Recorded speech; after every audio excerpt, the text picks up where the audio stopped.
The road to the Grey Cup begins today. Ricky Ray and the Eskimos are in Winnipeg, where history and the Bombers stand in their way. No crossover team has ever won a division semifinal. Can Edmonton snap the streak? Their matchups have been fierce. There's a healthy dislike between these two teams is developing. One team moves on, one team goes home. The playoffs are now.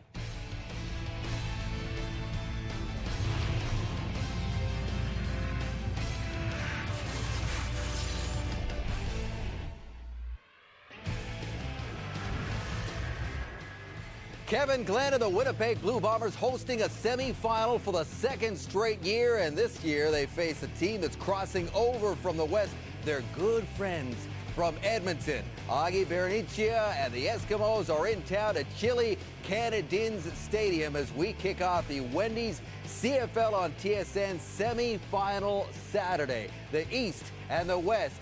4 teams still standing today. Only 2 will move on to the finals next week. Later, it is into Regina. We go for BC and Saskatchewan. Dave Randorf, Jock Climbey, Matt Dunnigan, and Chris Schultz. Hope you're sitting back, relaxed, and ready for some football. We spent the last 60 minutes breaking the games down and teeing things up. As mentioned, we do have the Lions at Saskatchewan later, but first of all, it is the Eskimos and the Bombers, and we're just going to keep it simple here, guys. We've talked about the X's and O's, the key factors. I want predictions now on the East semifinal. Maddie, why don't you start? I'm going to go with Winnipeg because history's in their favor. Last time Edmonton went to Winnipeg and won a playoff game, 1976, and that was November 14th, 14-12 ball game. Could be low scoring. I'm going Winnipeg for that reason. History, plus they're getting healthy. They're getting Malbro. They're getting Smith, Edwards, and Armstrong back. To me, I'm going to Peg. You know, that history is an issue, but I'm going to go with the Edmonton Eskimos because of Ricky Ray. I don't think I've ever seen a quarterback that can stay as calm, cool, and collected under adverse conditions. I really like Ray to play well in this football game. I really do. As Matt, you like to say, we are not CFL prognosticators. We are CFL analysts. That's right. So I like to look at things slightly differently. History is a good indicator. Mm-hmm. It's been since 2000 that 2 road teams have won on the road in the semifinals. That's what you're going with. I'm going with that. I'm thinking that Edmonton's going to win, so we have 2 road warriors taking wins today. Jocko? Mm-hmm. What you got Gonna for us? disagree. Yes. I'm going Winnipeg, and you know what? This one's not even going to be that close. Not even that close. I think Winnipeg has gotten their game together, winning 6 of their last 8. Took them a while. 2 words. Fred Reed, 325 yards in the last 3 games. I'm going with the Bombers. Now, this is obviously a very special weekend for the CFL as the playoffs kick off, but we are also just days away from Remembrance Day, and the Canadian Football League is taking this opportunity to honor veterans past and present at both sites. Let's take you to Canadian Stadium live right now. Canadian Mounted Police.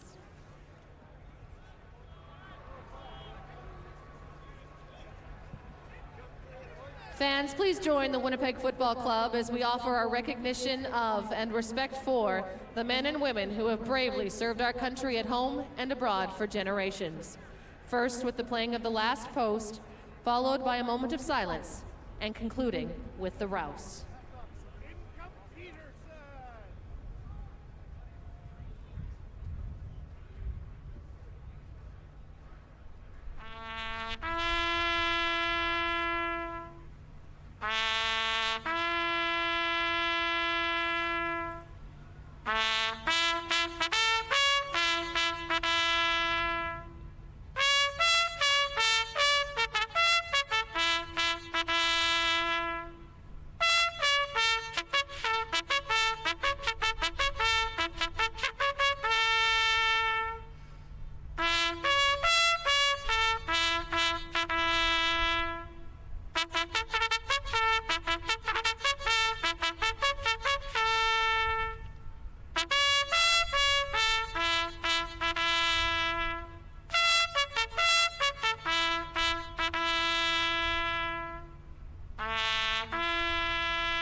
please remain standing and join. All right, welcome back. Enough talking. Let's get to it. The Calgary Stampeders and the Montreal Alouettes are sitting, watching to see who they will face next week. Let's start with the East semifinal. Take it back to Winnipeg Live. Rod Black and Dwayne. In the Manitoba capital on a cold, wintry day, TSN, exclusive broadcaster of the Canadian Football League, proud home of the Grey Cup. And this is November football.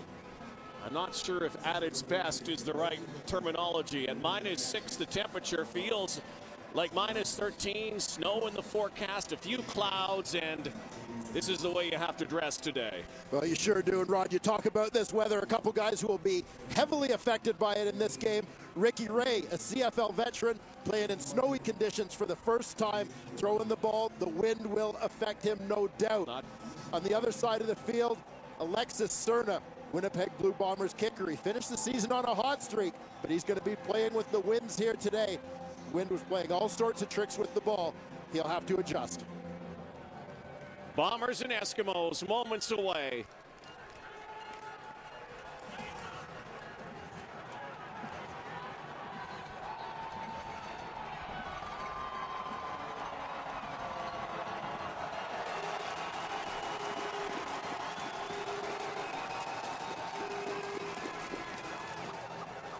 Fly over today, cloudy and cool.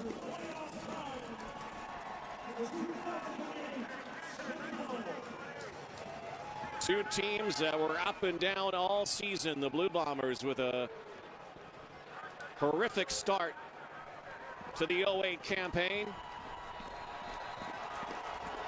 And these playoffs are underway. Short kick against the wind. The Eskimos lost the coin toss. And here come the Winnipeg Blue Bombers. Those golden jerseys, and Kevin Glenn, last year's most outstanding player. We talked about the Blue Bombers and their slow start this year. They got it going at the right time. Well, they sure did, and they look to get back to that big game. Kevin Glenn speaks of a little bit of unfinished business. Of course, fans will recall he didn't have the opportunity to play in the Grey Cup after breaking his arm in the East Division final in Toronto. He'd love nothing better than to get the job done in 2008. Might expect a lot of running today. Fred Reed in the backfield. Reed averages almost 7 yards per carry. Expect some thunder, expect some lightning from Reed and Joe Smith. Slash and crash, if you will. They've got an outstanding running game. Let's take a look at the offense. Missing a key component in the receiving corps for the Blue Bombers today. Well, they sure are. You see this backfield. You mentioned we'll see Joe Smith there as well. But the receiving corps missing a 1,000-yard receiver in Terrence Edwards. Kerry Johnson will take his place. This offensive line, how much of these guys improved over the course of this season? 2nd down and 6. Glenn in the pocket. Dario Romero stalking him, and Glenn throws it out of bounds. And the Blue Bombers will now have to kick the football away. And again, they are with the wind. It's a north wind today, and this wind is really, really gusting. We thought we saw a strong wind a week ago. This is much heavier today. It sure is. We've seen the flags flapping, the goalposts leaning under the stress of these winds at both ends of the field. The kicking game, the passing game will be severely impacted for both teams. Alexis Cerna ranks 7th in punting, but with the wind just sends Tristan Jackson back. Slips up at his 15-yard line, and he is snowed under at the 20. 51-yard kick from Alexis Cerna and Tristan Jackson. Footwear, obviously, very important today to so many players. They were testing out some of their cleats, some of their shoes earlier in the day. Well, this is one of the things that was so interesting to me to see at critical playoff time. Normally, players will come out on the field before the game and test their footwear. It's cold enough out here that a lot of guys were very reluctant to come out of the dressing room before they absolutely had to. And I suspect you're going to see a lot of guys having footwear concerns, traction concerns, for exactly that reason. They didn't test them before the game because of the cold. Eskimos don't quite have the running game that Winnipeg has. Ricky Ray loves to throw the football. He goes to the air right away. A wobbler to the sideline for Kelly Campbell, but a misfire. Edmonton comes out lined up in a double tight formation, giving the indication that it's going to be a run type of look here, keeping one back in the backfield with Ricky Ray, but then throws the ball. A little bit of misdirection. Danny Machocha said, we're going to throw the football, that's what we do. But under the conditions, you can certainly lure the other team into believing that you're going to keep it on the ground every so often. Doug Brown nominated for 3 awards in Winnipeg. Nominated for the most outstanding defensive player in the East. And Ricky Ray, another incomplete pass, a 2-and-out for the Edmonton Eskimos. And now Noel Prefontaine will have to kick against this gusting wind. Noel Prefontaine will have to deal with this same wind that we just saw Ricky Ray try to throw the football into, Rod. You know what a good arm Ricky Ray has, but watch this ball. Just comes out fluttering and dies.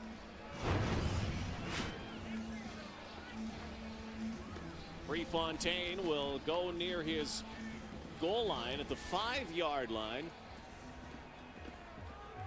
13 playoff games of experience.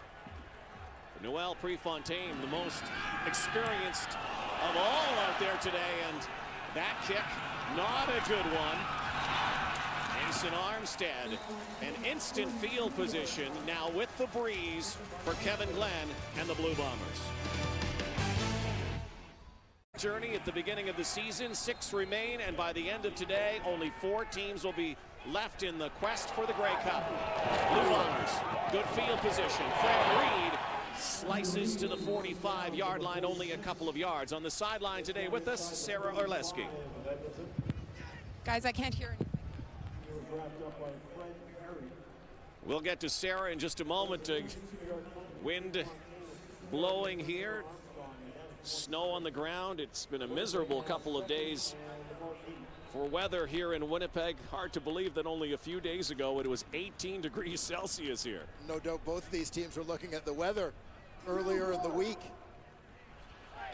anticipating it was going to be outstanding conditions. On the play. There was a penalty marker. There's Andre Proulx today refereeing in his 200th career game. He is our head referee today. Our umpire is Dave Hutton. Head linesman Michel Pisanot. Line judge today, Marty Carreau. 2nd down, 9 yards. Glenn in the pocket. And Milt Stegall has the first down. All-time leading touchdown king, Canadian Football League history. All-time receiving yardage leader. Milt Stegall in a slightly different role for the Winnipeg Blue Bombers now. Their 5th receiver. They still know he's a guy they can go to, especially at big game time. Milt is going to set the tone for them as he records the first reception of the game for the Winnipeg Blue Bombers. Milt, of course, offered a Broadway Joe-like guarantee if Winnipeg fans sold out this stadium. They have not today. He said they would win for sure. Reed brought down in the backfield. Fred Perry, last year a member of the Saskatchewan Roughriders and a Grey Cup champion. Grey Cup champion, that's a big reason why the Edmonton Eskimos want to bring him in here. Fred Perry going to line up at his defensive end spot. You see him to the left side of the screen, slices down inside the block of the fullback. Graham Bell beats him to the inside and slices down to make that tackle, but his playoff experience so valuable here for an Eskimo team that hasn't seen the postseason in 2 years. 2nd and 10. Glenn throwing again. Goes to the end zone for Romby Bryant, who can't run underneath that one, and that ball sailed on him with the wind. Well, it sure did. Everybody always assumes that throwing with the wind is going to be such an advantage. You still have to try and judge it and get a feel for how you have to change your passes. Just see this one sail a little bit just past the outstretched arms of Romby Bryant. Had his defender beat in the end zone. So the diminutive Alexis Cerna was persona non grata here for such a long time in Winnipeg. Very streaky kicker, but has made 11 of his last 12. Brimming with some confidence and has the wind here. The kick is up. It is wide to the right. And the Eskimos give up a single point. The Blue Bombers on the board after this Cerna miss.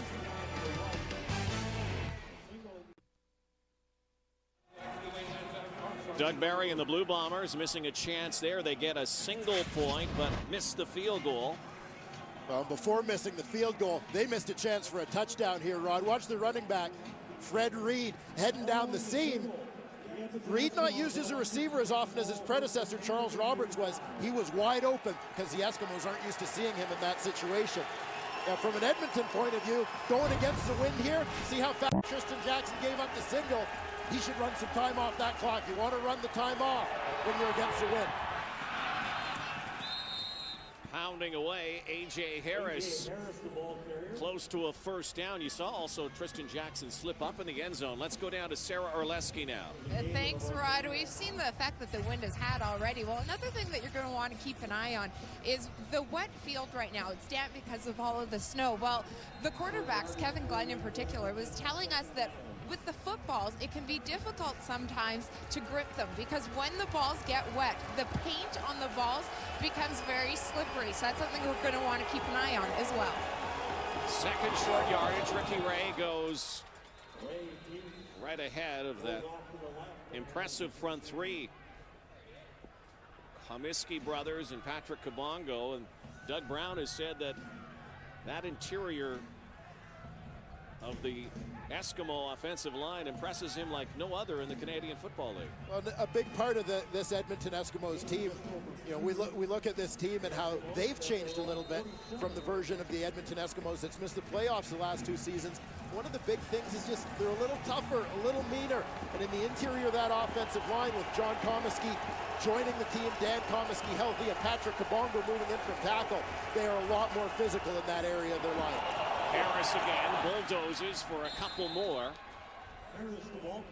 A.J. Harris, Calvin McCarty will share a lot of the running here today for the Eskimos. Again, a team that doesn't run much, but they'll have to run more today. Well, they sure will, and you see those big bodies in the middle. Trio of road graders out there, moving the Bombers off the ball a little bit, getting some push as the Edmonton Eskimos look to establish that run game early. And again, working against the wind, they keep the ball on the ground. That keeps the clock moving, Rod.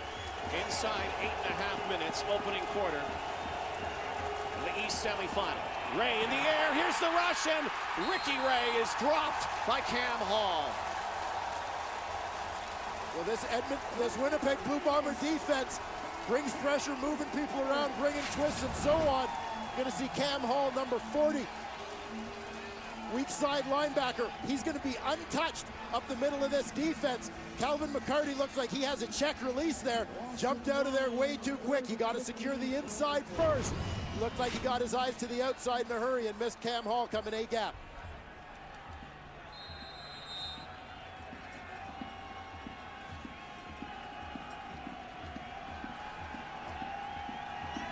Fontaine now with his second punt to kick it away from near his 30. Again, bringing that play clock down. This is a good kick against that wind. Armstead trying to burst outside, is swallowed up at his 30-yard line.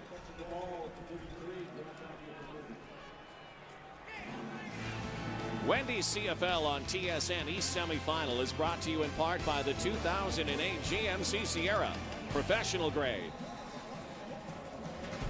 And by Scotiabank, proud to cheer on the CFL. Scotiabank.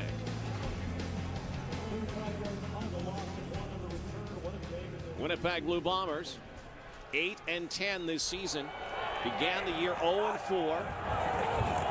Finished the season 6-2. Romby Bryant now catches it, and Bryant will score. What a play.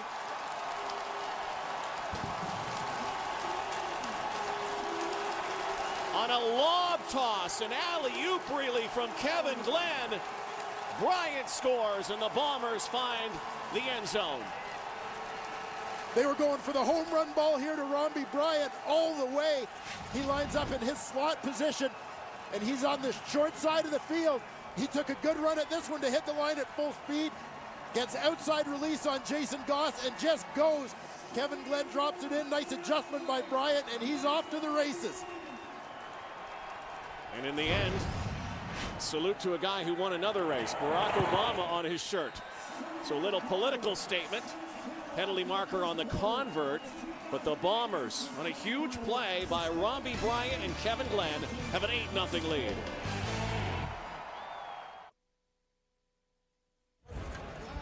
Nine touchdowns in the regular season. Robbie Bryant romps again. Well, and this is a great adjustment by Kevin Glenn. We saw him try to hit Robbie Bryant on a vertical route earlier, overthrew him a little bit with that wind. You notice the next time Kevin Glenn actually underthrows it slightly as he looks to take a little bit off of that ball. It was a roughing penalty on the convert, so Cerna had a few more yards. And downfield, Graham Bell, the special teams leader for the Winnipeg Blue Bombers, with a shoestring tackle on Tristan Jackson. Graham Bell has been a force on special teams for the Winnipeg Blue Bombers all season long. He's going to be a guy to keep an eye on today, because that tackle backs the Edmonton Eskimos up deep in their own end. Yet again, working against that wind.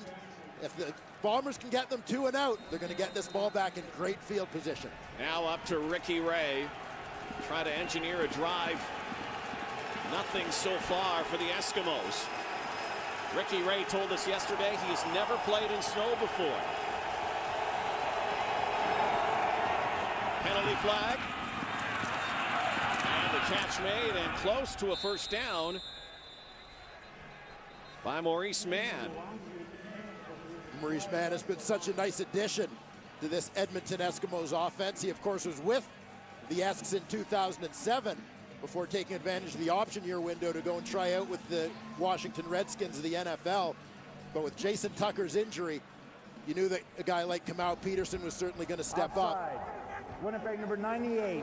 That penalty's declined. First down. Gavin Walls lined up offside. How about those numbers, though? And there you look at that. Jason Tucker, talk about an inspiring presence on the sideline for the Edmonton Eskimos. For a long time, their big play receiver. Broke his neck earlier this year, helping out Maurice Mann. And on first down, nowhere to go.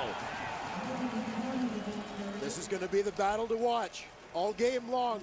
The interior of both offensive and defensive lines. Big Doug Brown coming off another outstanding season for the Winnipeg Blue Bombers. You see him this time working against the center. John Comiskey fights off that block. He, Kai Ellis, Cam Hall, all fighting to get to the football. Throwing down again for Ricky Ray, the league's leading quarterback. Completion percentage and yardage this year. Ray over the middle. And caught for a first down, lunging it forward. Maurice Mann again. Bombers say it was short, and now looking at the spot, it looks like they may be about a half-yard shy. Again, Ricky Ray hooking up with Maurice Mann. It's been dynamite down the stretch for the Eskimos. Definitely down a little bit short. The reach was just a tad late. So a half yard here. And it looks like the Eskimos are going to go for this. Well, the field position might be a little daunting here in your own end. But again, it's important for Edmonton to maintain possession of the ball when they're working against the wind. With less than a yard to go, they've got to have faith that they can get this. Nonetheless, a critical third down play early in this ball game. A.J. Harris back in the ball game in the backfield. Ray behind center.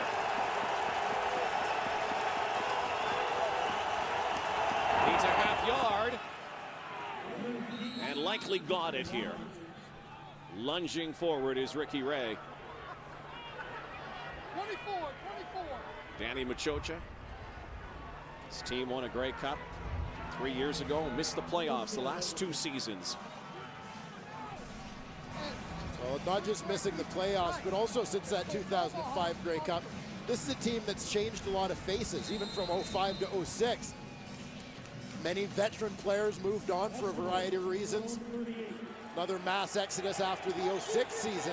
So there's not a ton of playoff experience in that Eskimo locker room. The Eskimos have worked hard to try and get these players to understand the intensity and urgency of this time of year. Ray, and wide open is Kelly Campbell. Campbell only has Ian Logan to beat, brought down. And Kelly Campbell on a huge gainer for the Edmonton Eskimos, moves them close to the red zone. Well, this is the risk you take when you try to play a press or a jam type coverage on Kelly Campbell. Stanford Samuels, eyes on the quarterback. He might be thinking crossing route. Remember how many times Kelly Campbell will cut in across the field. As a result, Kelly Campbell runs right by him. Ian Logan late to get over and help over the top. It's a big gain for the Edmonton Eskimos. Interesting matchup there, watching Stanford Samuels, who was cut by the Edmonton Eskimos before this season began, and has a little redemption on his mind today. Not that time, as he was beat by Campbell. Ricky Ray now, within striking distance for the Eskimos. Ray out of the backfield is Harris. Samuels with the cut down. Well, we've seen Edmonton come out a couple of times using their fullbacks, Mathieu Bertrand and Calvin McCarty, lined up as tight ends, but throwing the ball from those formations. Edmonton loves to throw it to their backs. Calvin McCarty actually the second leading receiver in terms of catches on this football team. A.J. Harris also a very busy receiver out of the backfield.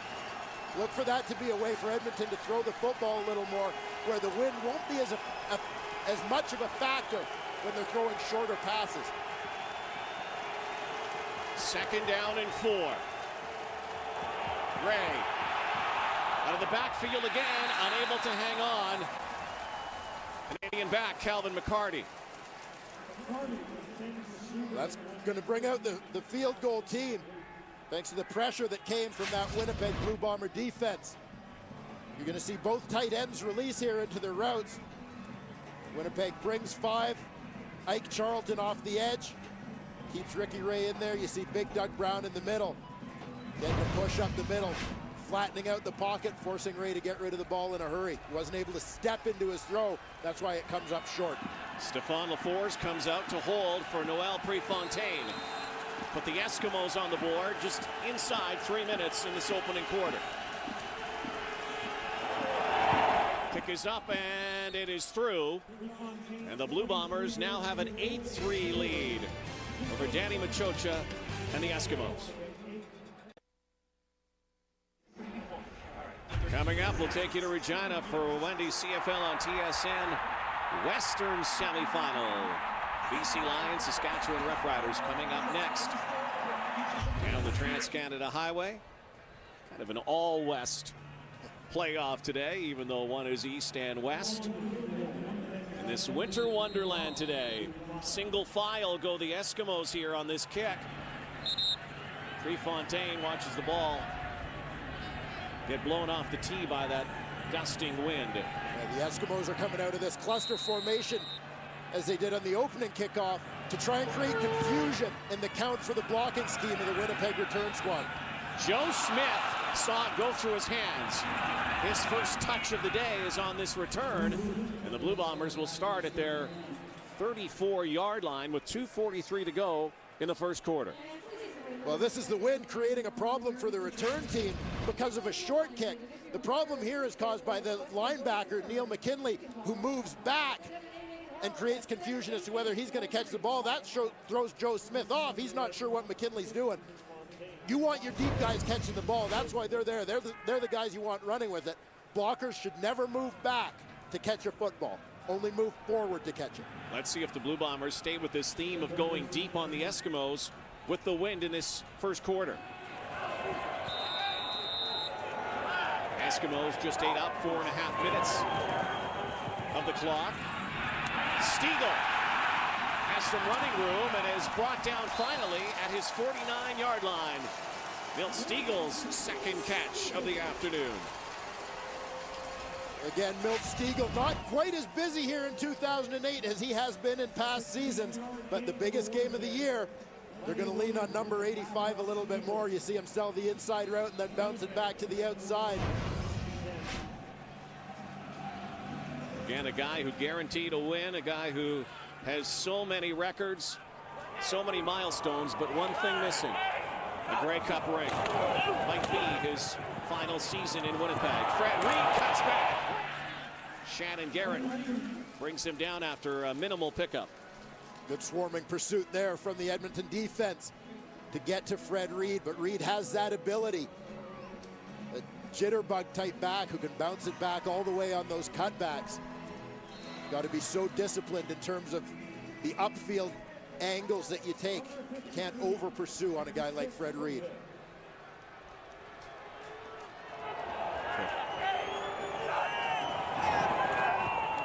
Glenn out of the backfield is Reed. Spins for the first down. And again, close to it. Looks like he might get the benefit of the spot here, and Andre Proulx will likely bring out the sticks. Well, we've seen Kevin Glenn go to his running back, Fred Reed, as a receiver out of the backfield a couple times here in the early going. This is an interesting trend for Winnipeg early. Fred Reed wasn't used a lot as a receiver, only 13 catches during the regular season. Whereas Charles Roberts, you recall, generally used much more than that as a receiver. In his half season in Winnipeg, Roberts actually had 38 catches, so almost 3 times as many as Reed.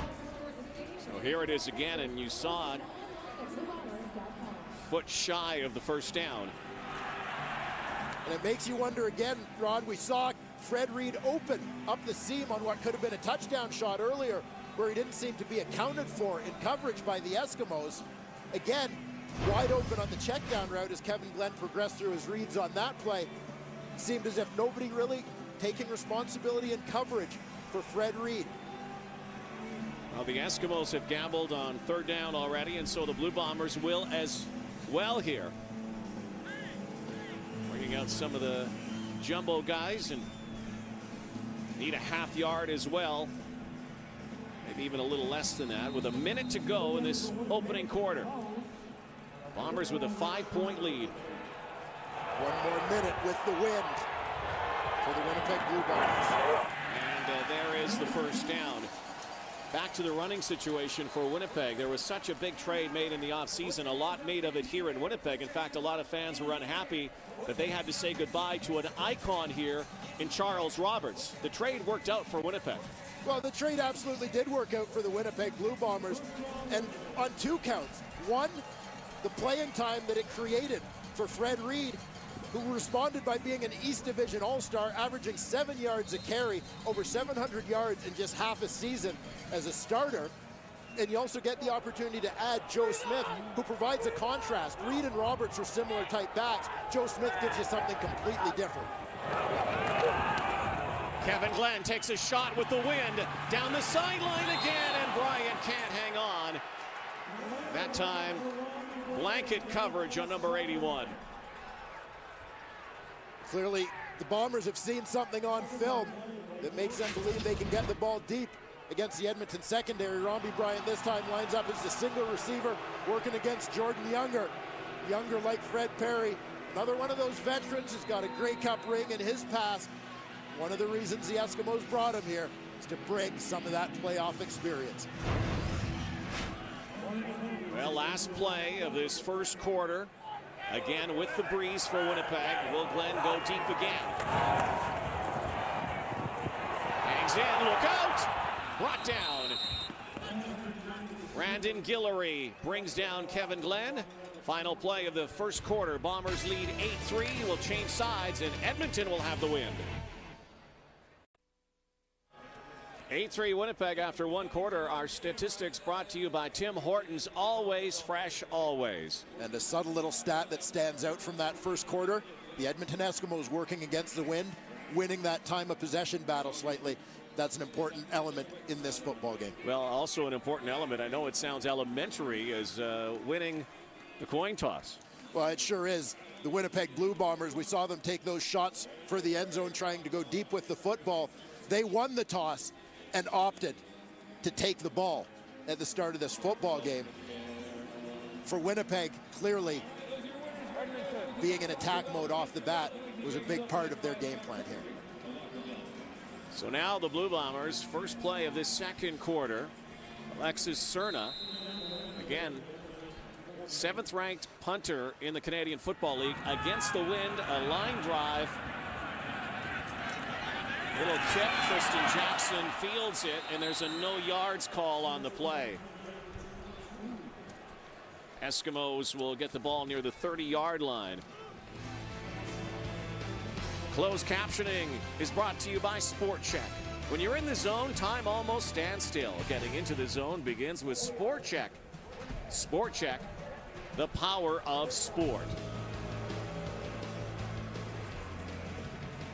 On a cold and blustery day, a lot of people here talking about the Winnipeg Blue Bombers having home ice advantage, home field advantage, although the field does not appear to be as icy as everyone had talked about. No, a little bit slick in spots for sure. We've seen Tristan Jackson slip a couple times, but not the nightmare that it could potentially have been. Ray overthrows now with the wind. Intended for Kamal Peterson, and Ricky Ray wants to take advantage with that heavy breeze. If you're playing into a wind or some nasty weather, you want to try and milk the clock a little bit more, take up some more time, and then when you get the wind or get better conditions, you're going to maybe speed things up and throw the ball a little bit more downfield. So we just kind of got to adjust to whatever comes our way. As time goes on, you hear Ricky Ray talk about speeding things up.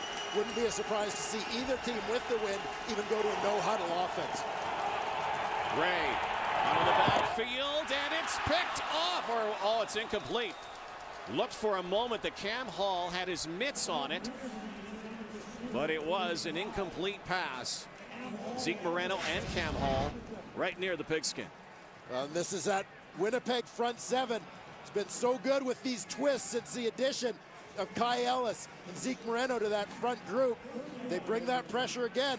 Once again, watch for Kai Ellis coming from the left end. He's going to come all the way around here. He ends up free. Winnipeg is a team that when they run their twists, often guys are spanning across two gaps, and that's where they get lost for the blockers. They don't see them coming. Huge kick. Armstead drops it. Tries to burst outside and nowhere to go. 53-yard kick. And nothing to gain on the return by Jason Armstead, who misjudged this football in the air. Well, misjudging the ball, misjudging the wind a little bit perhaps. Noel Prefontaine, the second leading punter in the CFL during the regular season. He's got a strong leg, and with that breeze behind him, much easier to come forward and catch a ball than it is to back up, as Armstead had to do on that one. No doubt he'll make that adjustment the next time Edmonton comes. Fred Reed, off right tackle now. Reed bursts outside. Kicks into gear for a pickup of maybe half the first down yardage. Overall, a pretty good job by the Edmonton defense of stringing that play out as they came up in waves to support the run here. Most important thing, though, is that you've got to keep that outside-in leverage on Reed. You saw John DeBuel bid a little bit on that fake to the inside, and Reed beat him to the outside to gain a few yards on the play. He can keep him to the inside where his help is. Reed comes up with nothing. 2nd and 4. Reed slips.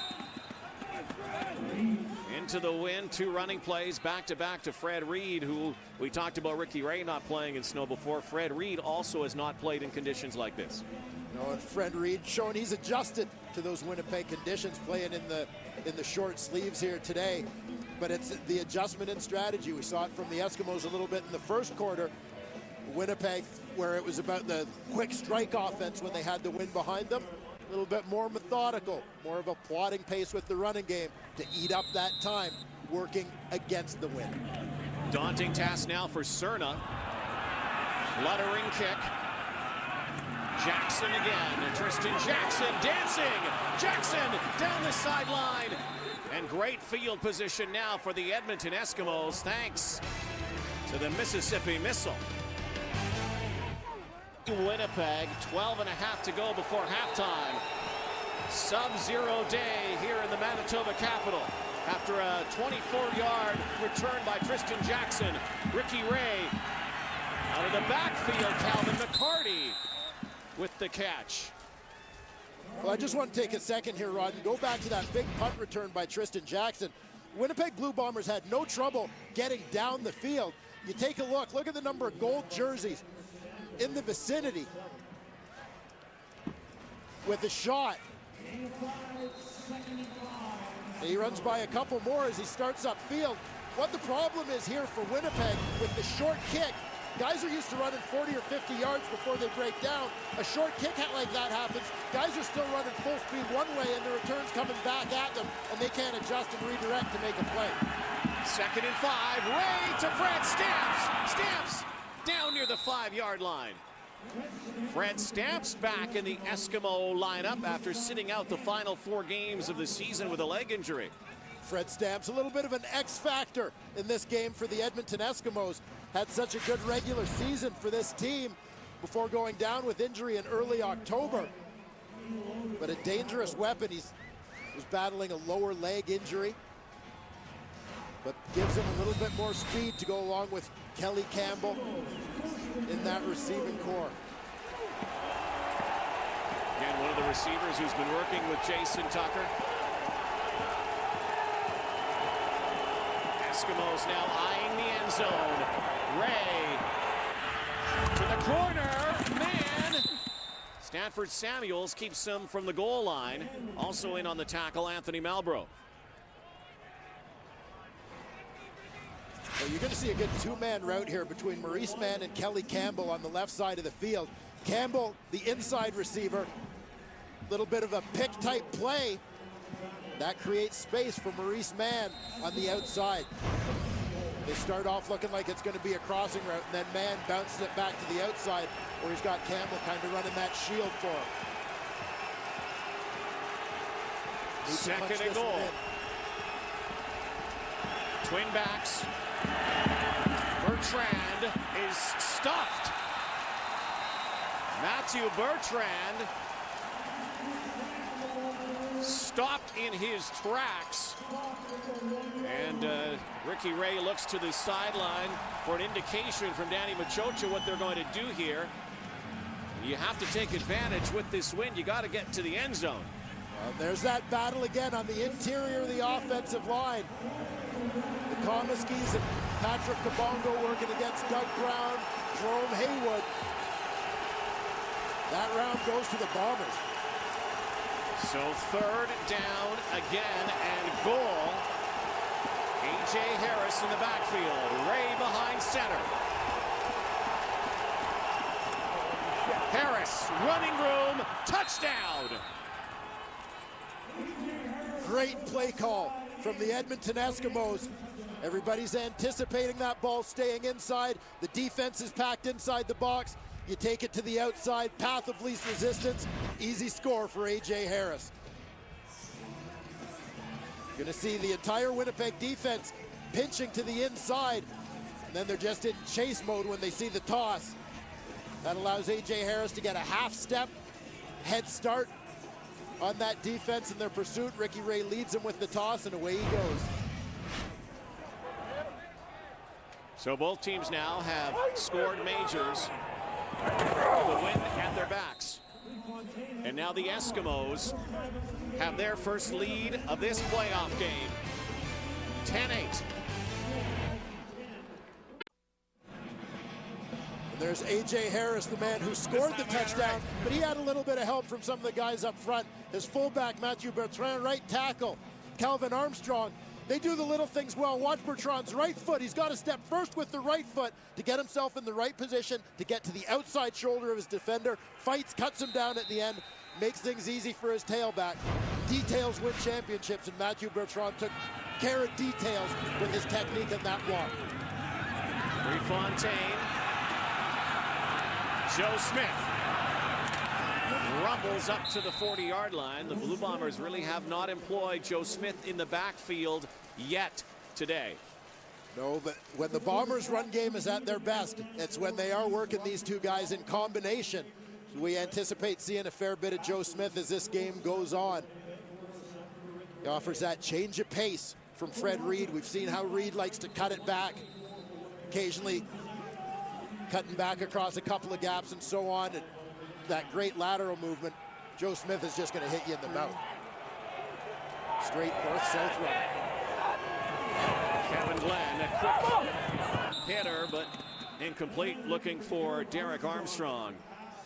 Wearing the microphone today, the all-time touchdown king in the Canadian Football League, Milt Stegall. Here are our sounds of the game.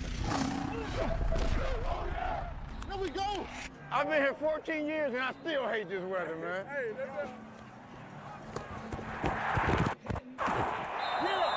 Under was heat.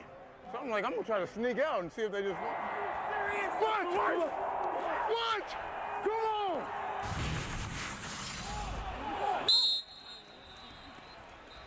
Fred Reed, the official, giving Reed the benefit of this catch here. Just shy of a first down. Here's another look, and now they are saying they're waving it off and saying it wasn't a catch. Incomplete pass. It will be third down. And right you are, Andre Proulx. So it will be third down. The Blue Bombers not moving the football at all against the wind.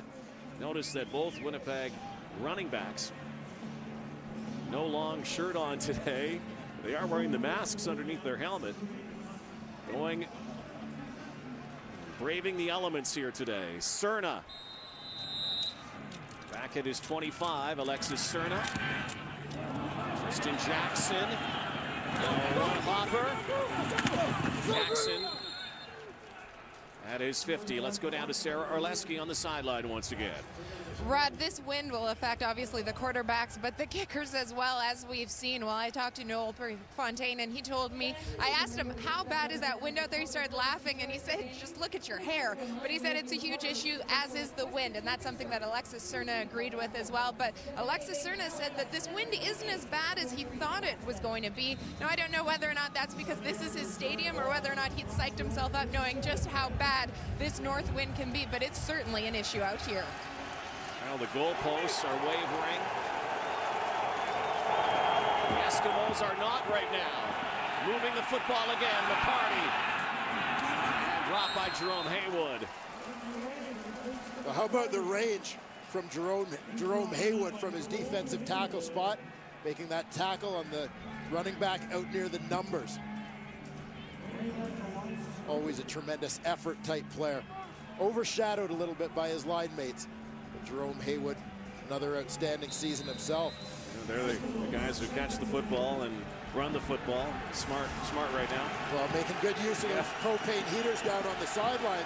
I'll tell you what, if one team is able to put together a long drive in this game, they can really affect the other team's offense. It's easy to stay warm when you're moving. Tough to stay warm standing still. Ray to the far sideline. Andrew Nowacki with his first reception of the afternoon and is held short of a first down, so the Blue Bombers will get the football back here. A great play from the East Division All-Star halfback, Kelly Malvo. He's the man in coverage here. Malvo hangs, started off on the inside receiver, but then makes a break when he sees that ball go to the outside, wraps up, brings him down. Continuing what has been a great season for Malvo, starting at 3 different positions this year, playing at an all-star level at all of them. See how Armstead handles this kick from Prefontaine. 3 or 4 hops, and Jason Armstead has a seam, and look out! Prefontaine can't get him! No one will get him! Goodbye! Touchdown, Jason Armstead!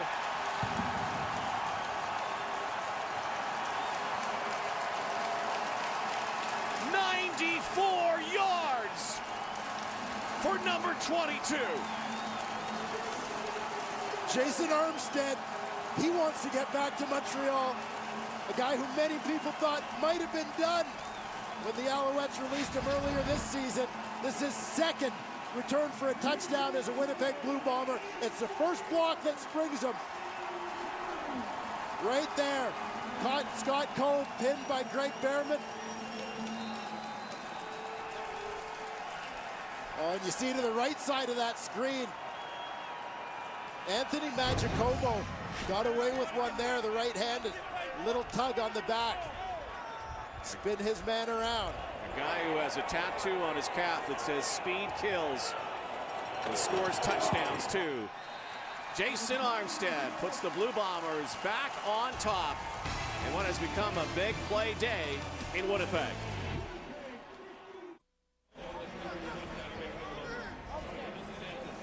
Jason Armstead earlier in the season against the Eskimos, an 84-yard return for a touchdown. This one went for 94.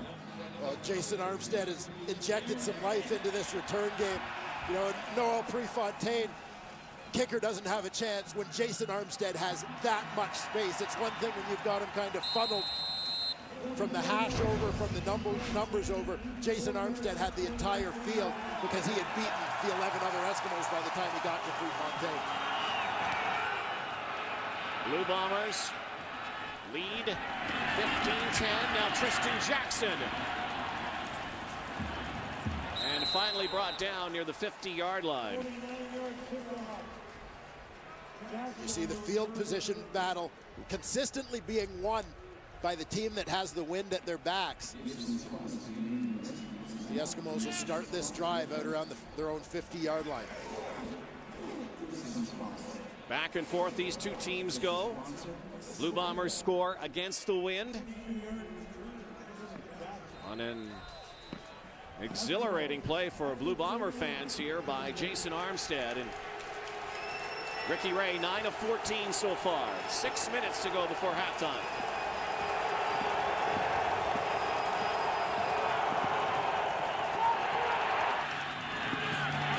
McCarty again.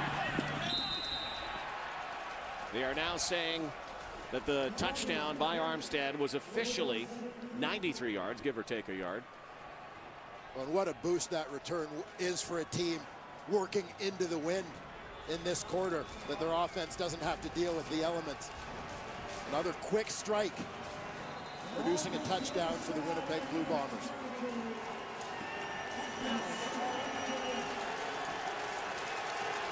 Jason Armstead, another of what seemed to be the missing pieces for the Bombers during the season.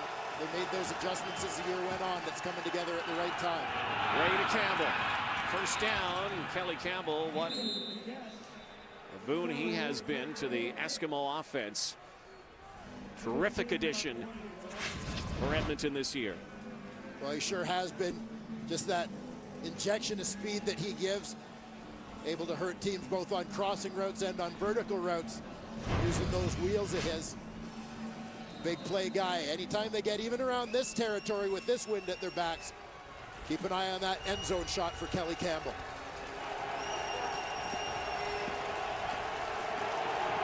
First and 10, under 5 minutes. Play action. Ray's in trouble, and A.J. Harris has it, and a first down. Ricky Ray saw Gavin Walls in his grill and was able to unload to A.J. Harris for another big first down for Edmonton. Again, those running backs so important to the Edmonton passing game. A.J. Harris will check off the play action, slips out into the flat. But the poise from Ricky Ray, he knows his backs are there, so even if things are slow to develop downfield, no one comes open. Ray always maintains that composure in the pocket, goes through his reads, goes to that check down route for a first down.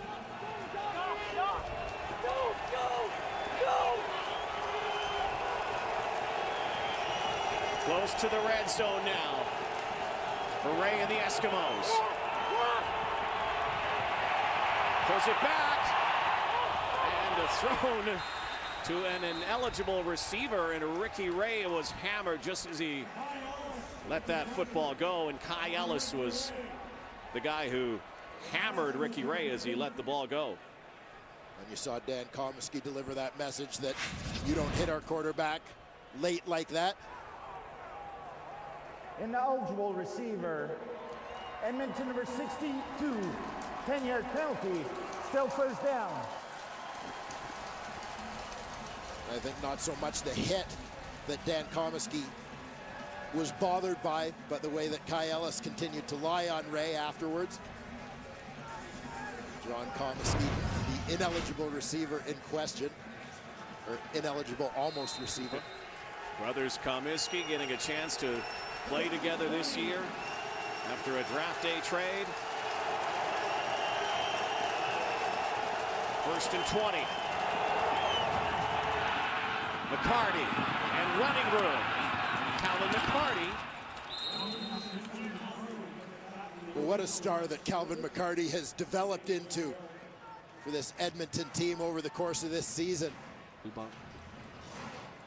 Played a smaller role last year, got some playing time at the end of the year, but again, you see him check, slip out to the right side, little swing route. Very good after the catch, making some defenders miss. Second on this team with 70 receptions during the regular season, and for the first half or 2/3 of this season, he wasn't an every down back for them either. Big play here now, 2nd and 8. Ray in the pocket. And close to a first down, another reception. Kelly Campbell has been the go-to guy so far. We have not seen much from former Blue Bomber and a guy who's had a terrific year, Kamal Peterson, yet. No, Peterson's been quiet, but you know that Kamal Peterson is going to get a lot of attention here. You're going to see Kelly Campbell is the inside receiver here. Typical Kelly Campbell crossing route, working in conjunction with Kamal Peterson. Gets cut off. Ricky Ray wants him to get a little bit deeper on that route as he comes up short. That wasn't the route he wanted to go to. Crossers were what he eventually read down to, but given that down in distance, they needed something deeper to come open. I think he wanted a different play call, perhaps, by his reaction to the sidelines. Noel Prefontaine. That one right through the end zone. 3-minute warning before halftime. 2-point game.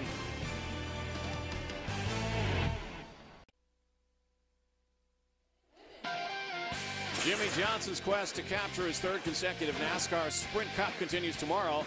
He heats up the track at the Phoenix International Raceway for the Checker Auto Parts 500. Live coverage begins at 3:30 Eastern, 12:30 Pacific. Available TSN High Definition. On an icy, wintry day, Jason Armstead, the difference so far, the longest punt return in the Blue Bomber record books now. Well, Jason Armstead picked a good day and a good time to come up with that one. After the field goal by Noel Prefontaine, Bombers lead 15-13. Joe Smith, his first touch from the Bomber backfield today. Goes straight forward, but not much there for the former BC Lion, former All-Star. And the Bombers get into their big formation here, lining up with 6 offensive linemen across the front, and of course, the big back, Joe Smith, in that backfield. Little doubt that they want to try and pound the ball a little bit when they get into this mode.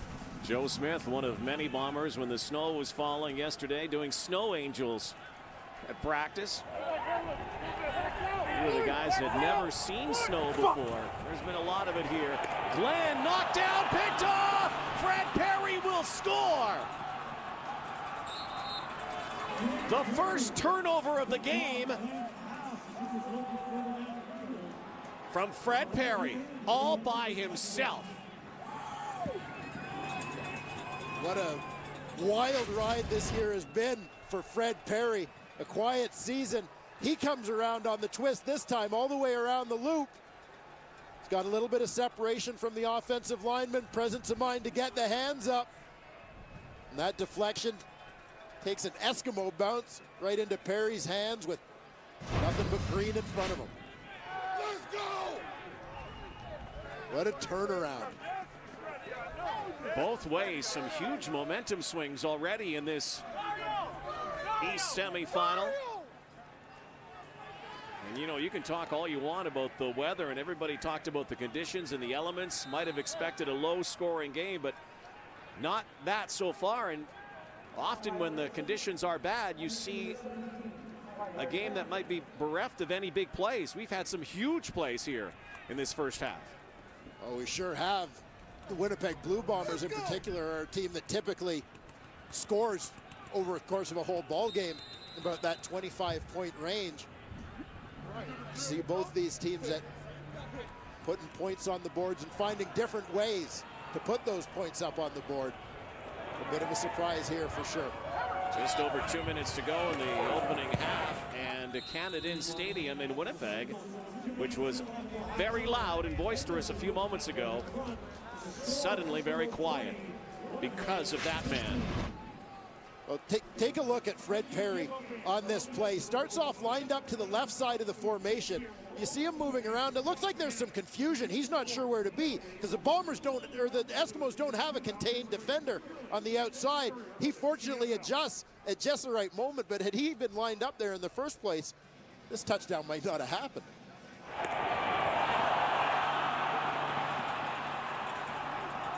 And how about the adversity that Fred Perry has faced this year? So you take a look at Doug Barry and his reaction afterwards. This is an Eskimo team that lost Jason Tucker, his career over after a broken neck. Fred Perry, broken leg this year, able to come back and contribute large again, as he often does and did with the Saskatchewan Roughriders last year. Well, and it was said at the time when Fred Perry got hurt, and you remember that Perry and Tucker injuries happened within a week of each other, a few days apart as they were on that Ontario road trip to Toronto and Hamilton. But there was some concern that Fred Perry's career was over, let alone his season. So such a boost for the Eskimos to have him back late in the season and making plays like that one for them. Having Jason Tucker on the sideline today. Now, Armstead. Not this time. Dragged down near the 35-yard line. So the Bombers have 2 minutes and 13 seconds. Chance to put some more points on the board, but here are how the points have been divvied up so far based on the win today. Yeah, you see that being something of a factor, a little bit skewed perhaps by the fact that we've seen a defensive touchdown and for the Bombers a special teams touchdown, but nonetheless sledding a little bit easier for the offenses with that wind blowing behind them. Land play action. He sails one. Intended for Kerry Johnson. For a moment was open. Glenn had him, but the ball got away from him. Well, the execution on this play is great from the Bombers at the point of attack. Getting the Eskimos to bite on that play action, flowing hard to the right. You see Kevin Glenn, his reaction to that ball. He kind of looks down at that hand in the glove. You heard Sarah Oleski mention earlier, perhaps sometimes the ball or his glove's getting a little bit wet, and the paint on that stripe being slick to throw. Glenn chopped down. Brandon Guillory with the sack. And the Eskimos once again will get the ball back and a chance to pad their lead. Well, Brandon Guillory has had such a tremendous comeback season here. He lines up at that defensive end spot to the left side. Working against Dan Goodspeed. Nice little push-pull type move and rips through. Such an emotional, energetic player as Brandon Guillory. Just another guy who brings a little boost to that Eskimo defense. He also had to come back from a devastating injury last year, a spinal injury, and able to return to the Eskimos this year and talk about making an impact. Tristan Jackson bouncing, hopping near his 45-yard line. Jason Goss is also back. Cerna, line drive into the teeth of the wind. Jackson slips up. Two Bombers collide, and Tristan Jackson's had some problem with the footing in this first half. Did have one good return, but now Ricky Ray and the Eskimos, a minute 55 on the clock before halftime. And the Eskimos will have an eye on the clock here, no doubt. See if they can manage to prevent Winnipeg from getting this ball back before the end of the first half. Eskimos and Blue Bombers used to meet a lot in the playoffs when they were both in the Western Division. This is their 38th postseason collision. The Eskimos have not won a game in Winnipeg in the playoffs since 1976. Long time. A.J. Harris has been a factor in this first half.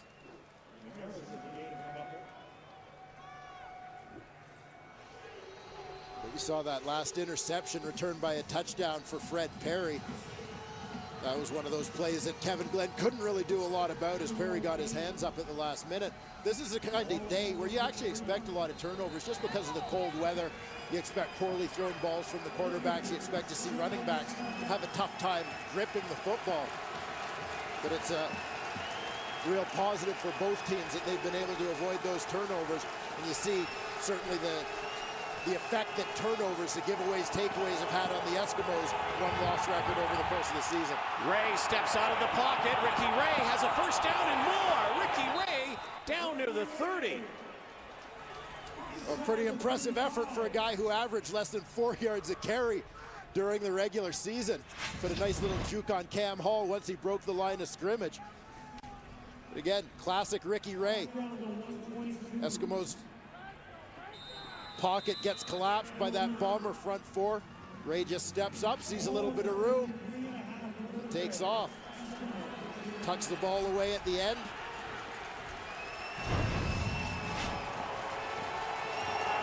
Another first down for the Eskimos. A minute to go. McCarty could not one-hand it. Ray was knocked to the turf.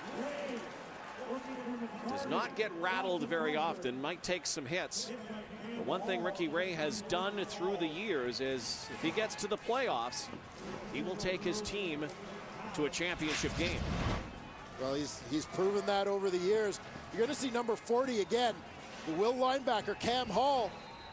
No twist, just straight up the middle, untouched. That's a tough throw out to that swing sometimes. But, you know, he's coming a gap.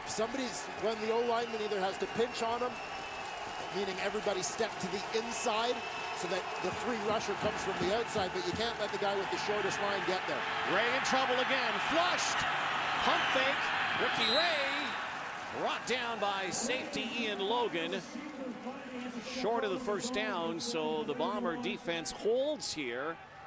And the best the Eskimos will be able to do is get a field goal. Yeah, credit the free safety Ian Logan on that play. He had come on the blitz from the left side of that offensive line, or excuse me, from the defensive lineup. As Ricky Ray rolled away from him, Logan kept working all the way around. When Ray did that pump fake, it allowed him to get around one defender, but it also gave Ian Logan time to track him down from behind. But again, credit Logan, even though he was on the back side of the play defensively, kept working and made the play. Prefontaine, perfect so far. Not this time. Wide left, and Jason Armstead. 37 seconds to go. And Armstead gives up the single point. 21-15 Edmonton. We talked about Ricky Ray. His teammates know that this guy is unflappable. The most ultimate confidence, like self-confidence of anybody, any athlete I've personally been around, in terms of not so much outward self-confidence where he's got to boast and tell you how good he is. He just really just knows, you know, and it's evident in any sport you play with him. You play pool against him, and he knows he's going to make this next shot. He knows he's going to make this 20-foot putt. He knows he's going to drop that corner route in a bucket when he needs to. It's just, I don't know how he developed it, but it's always present in anything he does, and he just never gets rattled. Brad Reed. Carry, 30 seconds to go. The Blue Bombers down 6. Great words from Kamau Peterson, who has yet to catch a ball today, and they've really formed a unique chemistry in Edmonton, Kamau Peterson and Ricky Ray. But you can bet that we'll hear from number 8 before this afternoon plays out. Well, no doubt Kamau Peterson caught at least 2 passes in every regular season game this year. As for his quarterback, Ricky Ray, that confidence that Kamau Peterson spoke about, that rubs off on Ray's teammates, and it shows. Bombers keep it on the ground. 12 seconds to go before halftime. On second down, they will be shy again. Well, I just want to take a second here and go back to that missed field goal by Noel Prefontaine. See, Jason Armstead bobbles the ball and ends up giving up the single point. That was with under 40 seconds left in the first half. This is a situation where my feeling is against the wind. Let's bring that ball out of there and just try and run out the clock and get out of the half. This is a close football game.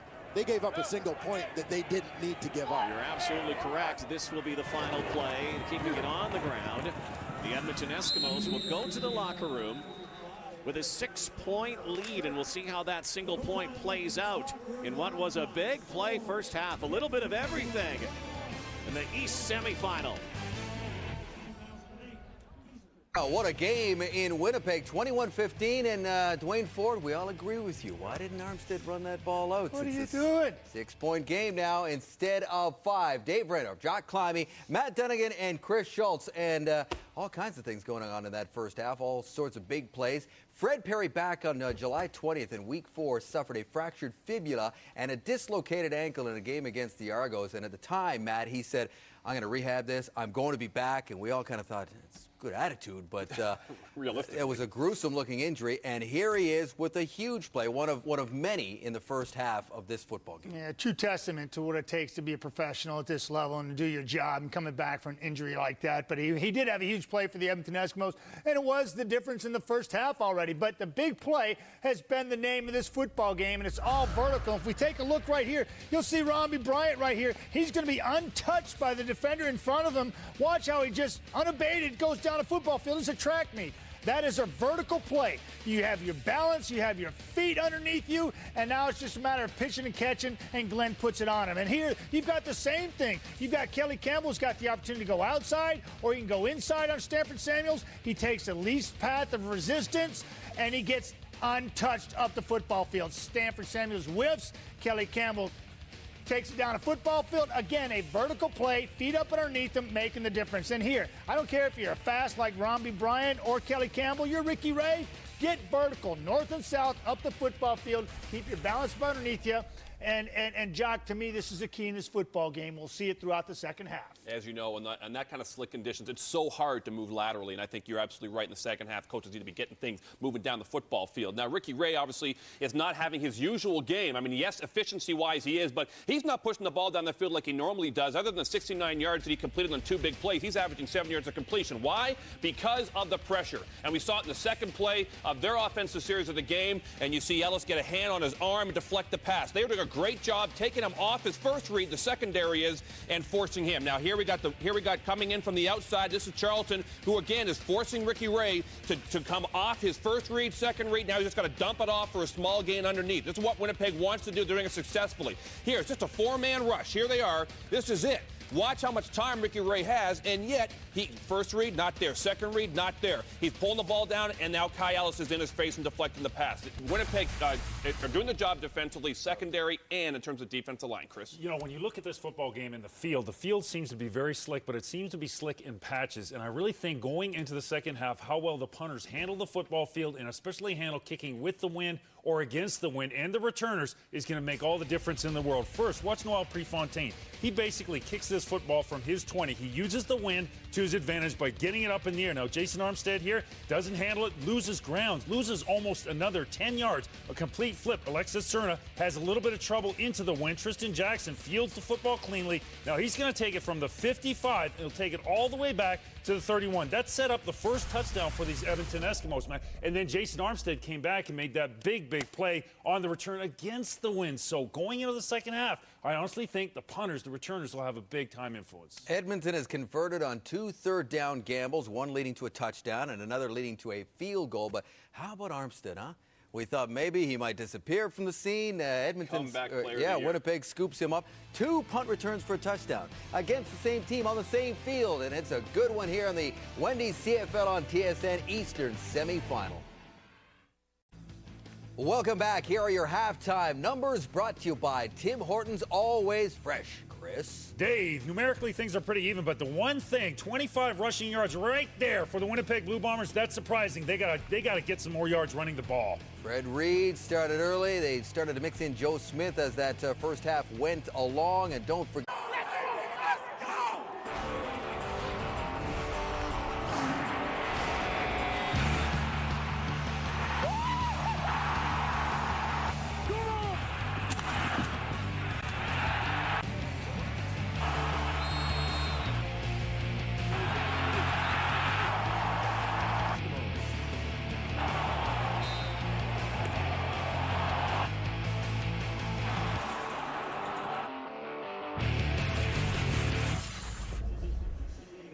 Biggest play so far, Fred Perry knocking down a Kevin Glenn pass, tucking it into his arms, taking it to the end zone. The Edmonton Eskimos lead 21-15 as we head to the third quarter here in Winnipeg.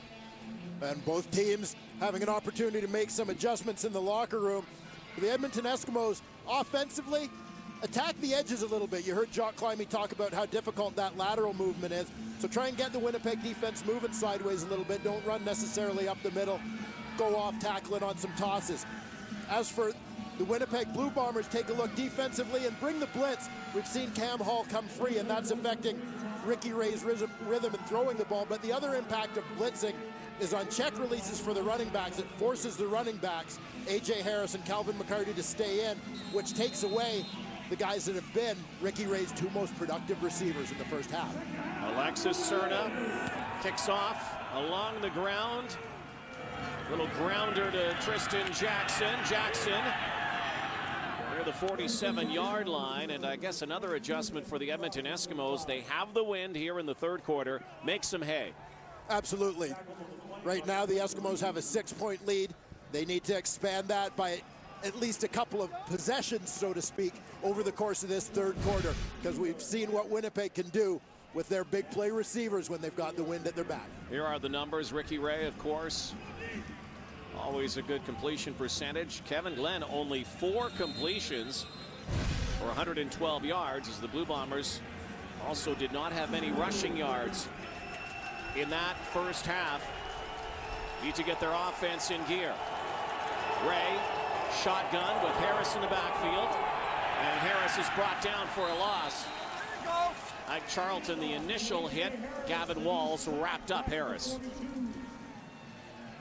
And you see Ike Charlton playing on a sprained ankle here today. That's not going to affect him. You see him loop to the outside. He ends up in what's called a jet position, where he's outside the defensive end. He becomes that forced defender on the outside, not allowing it to get bounced.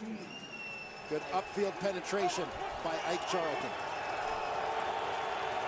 Second and long now for Ray. Spread formation. From the shotgun. Good protection. Goes to the sideline and caught by Andrew Nowacki for the first down. Andrew Nowacki was given a lot of space on that play. This is a long throw for Ricky Ray. Offensive line does a nice job taking care of that Bomber front. Winnipeg only rushes 4 on this one. Only pressure comes late. Ricky Ray gets it to Nowacki. Good concentration on the ball and good awareness of where he is on the field to get those feet down in bounds from Andrew Nowacki. Former 4th round draft pick Andrew Nowacki. Become a big part of the Eskimos offense. Ray on a low snap. Once again, it's Harris. The far sideline knocked out of bounds, and A.J. Harris has made some serious contributions to the Eskimos this afternoon so far. Well, he sure has. And, you know, it's no surprise when you play against the Edmonton Eskimos that they're going to throw to the backs. A.J. Harris lines up in a position where he's going to release. Lined up outside the tackle. Takes off out to the flat when nobody comes. Easy completion for Ricky Ray. The Eskimos have not been to the playoffs last couple of seasons, which is a drought for that city. The city of champions, as it was called. So many trips to the Grey Cup, so many years. Ray launching. This one up for grabs. Logan could not bring it down. That ball really sailed on Ricky Ray. Well, he was looking for Maurice Mann on that play. Pretty good coverage from Javon Johnson. Ian Logan, once the ball went up, looked like his initial instinct was just to get over the top and make sure that he didn't get beat deep. Whereas if he was more focused on this football, he'd have had a better shot at that interception. Logan's initial angle was more about helping out his fellow defender on that play, and then reacted more to the ball right at the end and still almost came up with it. Eskimos will kick it away again. Noel Prefontaine. First playoff game as an Eskimo. So many years with the Toronto Argos. Looking for the coffin corner. Will not get it. And it will dribble out of bounds for a single point to expand the Eskimos' lead. Now a converted touchdown. 15 days away from the 96th edition of the Grey Cup in Winnipeg. Winner of this game moves on to play indoors next week in Montreal in the East Final. Hot chocolate sales, I would say, are pretty good today here in the Peg. Well, no doubt about it. You say the teams get to move indoors. We're thankful to be going with them. 27,493 here today. Not quite a sellout for Winnipeg. Brad Reed cuts back. Blue Bombers offense really has to get on track here. They're right in this game. Jason Armstead, of course, the big punt return. Blue Bombers had a big play right from the get-go with Romby Bryant, but since that time, Kevin Glenn hasn't been able to engineer any long drives. So a lot of trouble getting into a rhythm, and we've spoken from the start of this football game about the importance of that ball control offense working against the wind. They've got to get some drives going, both for themselves to run that clock down against the wind and keep Edmonton from having their offense on the field with the wind. Reed on 2nd and 3, and a good stop here by the Eskimos. Reed might have actually even lost a little bit here. Well, no, they're going to advance the ball, so he will be shy of the first down. Had to get near that 45-yard line. Bomber crowd wants this team to go for it, but Alexis Cerna will come out and kick it away. Well, this one is 3rd and a long yard, as opposed to being under a yard for the Winnipeg Blue Bombers. No doubt that's a factor in Doug Barry's decision here. And of course, always the field position. Now Alexis Cerna taking a look at that play clock. As you see, he really hasn't been utilizing that on his previous kicks. This time looking down at it, and probably was told on the sideline, use up some of that clock. That's it. Eat up the clock against the wind. Oh, a floater. Jackson. And the Eskimos offense will come back on the field. You're watching Wendy's CFL on TSN East semifinal. Golden Boy and Manitoba Capital and the Grey Cup. Sunday, November 23rd. Who will be there? At the end of the day, only 4 teams will remain. A reminder, after this game, we'll take you to the West semifinal in Regina, the Rough Riders and the BC Lions. But right here in Winnipeg, Blue Bombers and the Eskimos locked in a good one. 22-15 Eskimos. Ray, the far sideline. And once again, he finds Andrew Nowacki with another catch. And Nowacki being given a little bit of room over on that wide side. Ricky Ray recognizing that. Able to throw the ball out to him. He's the outside receiver in that Trips 3-man formation. Just goes and hangs out. He's got a little bit of room. Ricky Ray sees it. Again, long throw, but relatively safe throw when you know that the defense is laying off for an 8-yard pickup. 10.5 minutes to go, third quarter. Still have not seen much from Kamal Peterson so far, who has been one of their big play receivers. There's the option pitch to A.J. Harris, and Gavin Walls stops him. Well, Gavin Walls, former CFL Rookie of the Year and an East Division All-Star here in 2008. You recognize exactly why by this play from that defensive end spot. One step upfield, plays his responsibility on the quarterback, and then reacts. That good pursuit.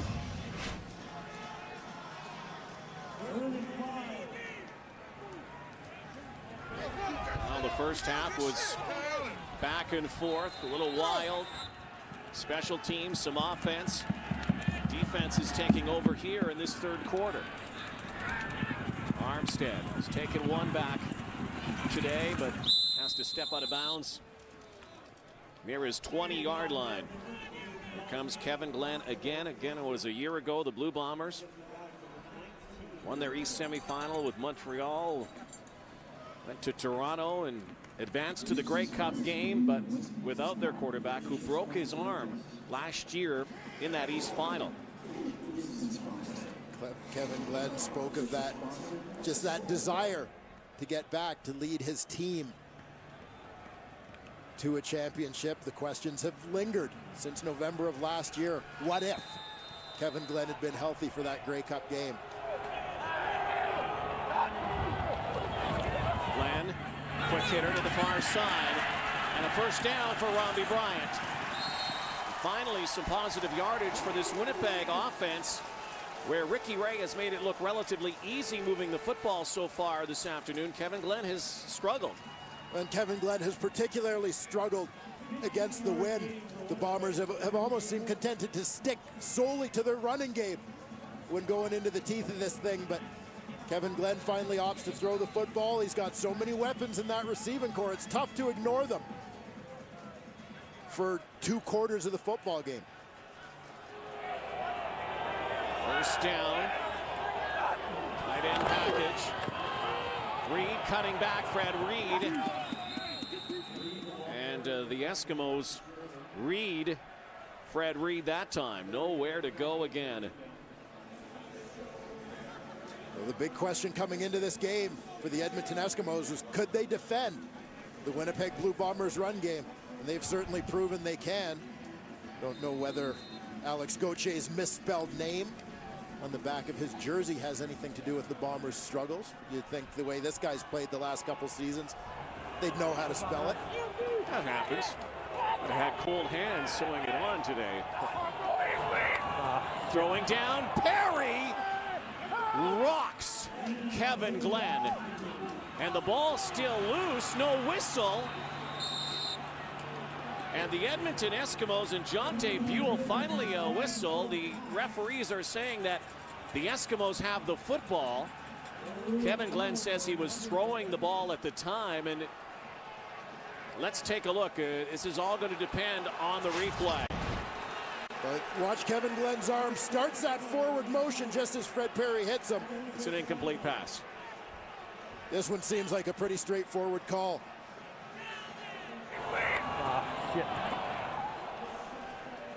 Fred Perry buries Kevin Glenn. Winnipeg will challenge, no doubt. Andre Prue will come under the hood, take a look at it, and I don't think it's going to take very long to realize that the arm was coming forward and that was an incomplete pass. Yeah, absolutely. Fred Perry, a guy who, due to injuries and a bit of an adjustment period in moving to Edmonton, really didn't have much of an impact in green and gold this season. Having an impact here today in the biggest game of the year for the Esks. Kevin Glenn lucky to be able to get up there on that blindside hit. Kevin Glenn, remember, it was against these Eskimos, took a vicious hit earlier in the season. Agi Baranachea, helmet to helmet hit.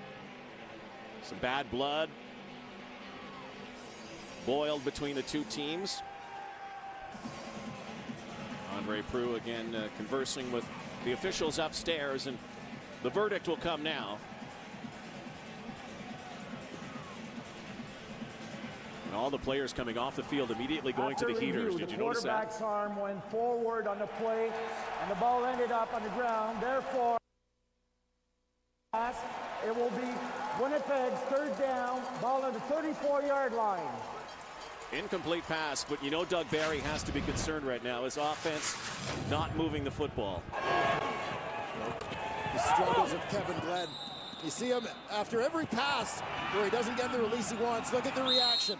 Looking down at that glove on his right hand. You may have noticed on that last pass, ruled incomplete on the hit by Fred Perry.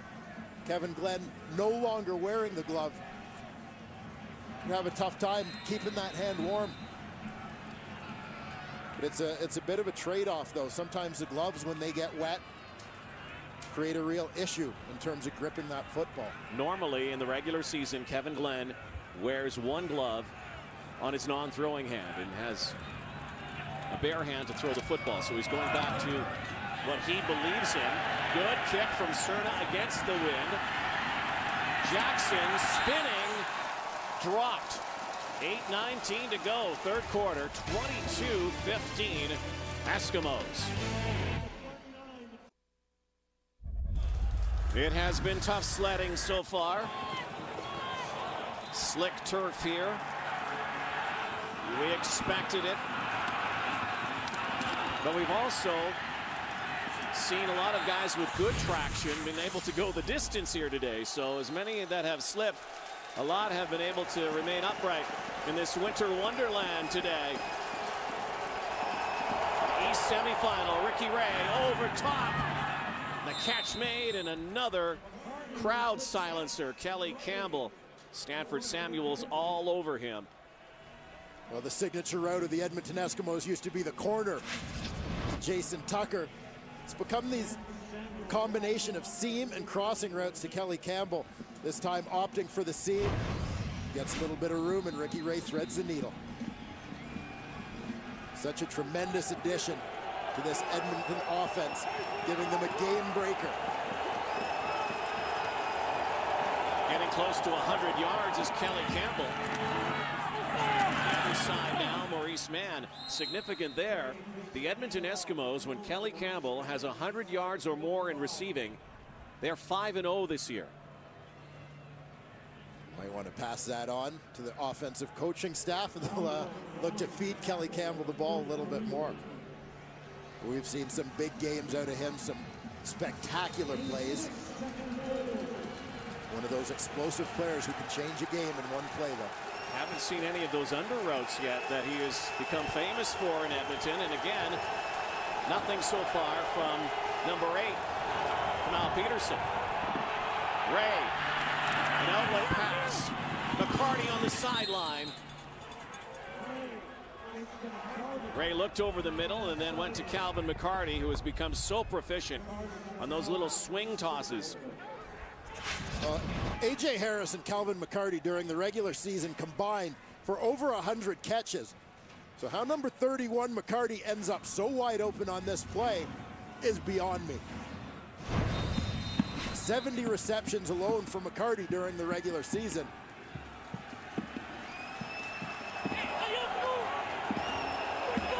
Six and a half to go, third quarter. Close to the red zone again. Ray out of the backfield is Harris this time. A.J. Harris with running room. Knocked out of bounds, but a first down again, it looks like, for the Eskimos. If it's not McCarty, it's Harris. And all of the running that people have talked about, the utilization of the running backs has come from the Edmonton Eskimos and not the Blue Bombers. Well, it really has. And this has been a part of their game all year, where people so often wonder about the Eskimos' running game. Well, a play like this is like a handoff for them.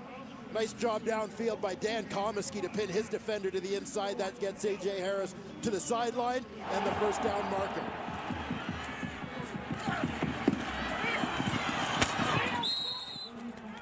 That's not a bad collision.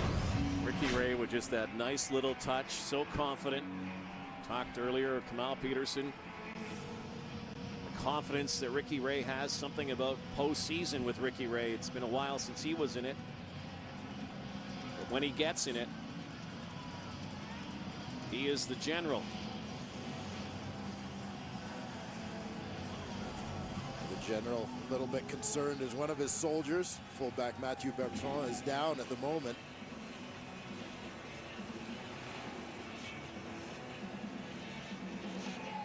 Like he may have been tangled up with a defender, blocking downfield on that screen to his backfield mate.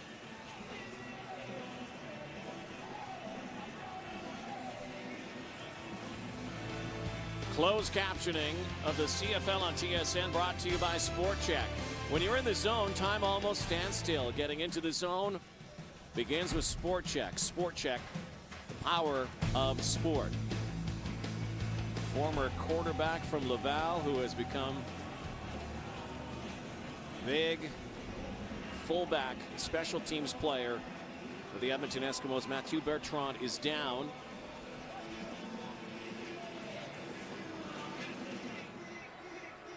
And Bertrand slow to get up here. This would be a costly injury if he is unable to continue. Earlier in the game we talked about Ricky Ray and the fact that even though he plays and has played in Edmonton, he's not used to playing in these type of conditions. I've never really played in snow. This is my 6th year up here. There's been some cold games and maybe a little bit of light flurries, but nothing to where it's been on the sideline and something that you had to deal with. So this will be a new experience for me. And there was talk overnight that there might be some snow flurries. We haven't seen that so far today. That would have just added to this today. But look at Ray's numbers. And he's trying to take his team into the end zone again.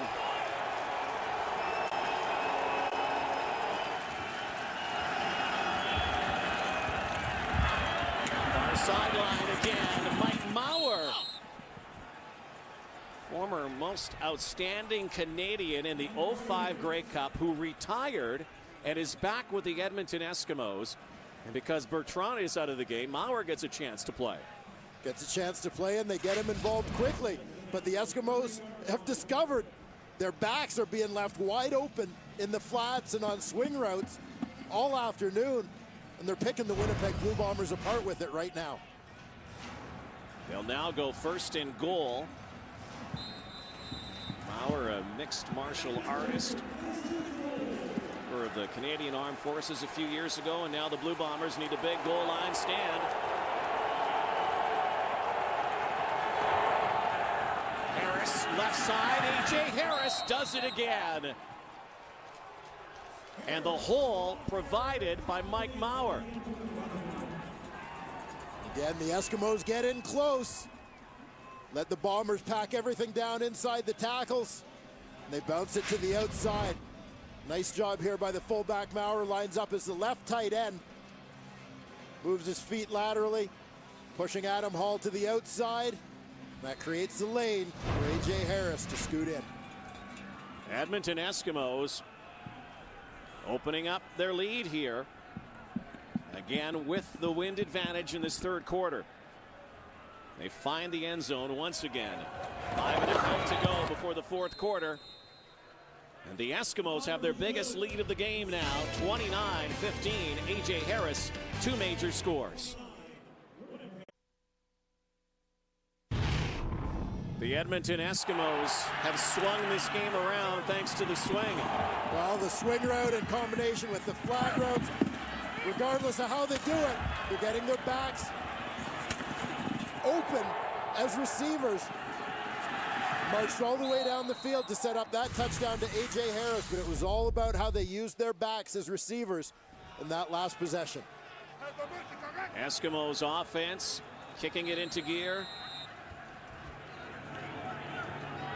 There you see offensive coordinator Rick Warman in the background, the man calling those plays. Joe Smith has not done much here today. Former BC Lion, brought over in that big midseason trade. The Winnipeg Blue Bombers offense has not done much since early in this ball game, and credit the Edmonton Eskimo defense, the defense that has stopped the Winnipeg run. Well, they've stopped the Winnipeg run, and that's what's been so big as Winnipeg has played the second and third quarters against the wind and hasn't been able to throw the ball effectively. Kevin Glenn with only 5 completions on the day, but the Bombers cannot let this one get away from them before they get into that fourth quarter. Glenn over the middle, Fred Reed, and a fumble, and it's still loose.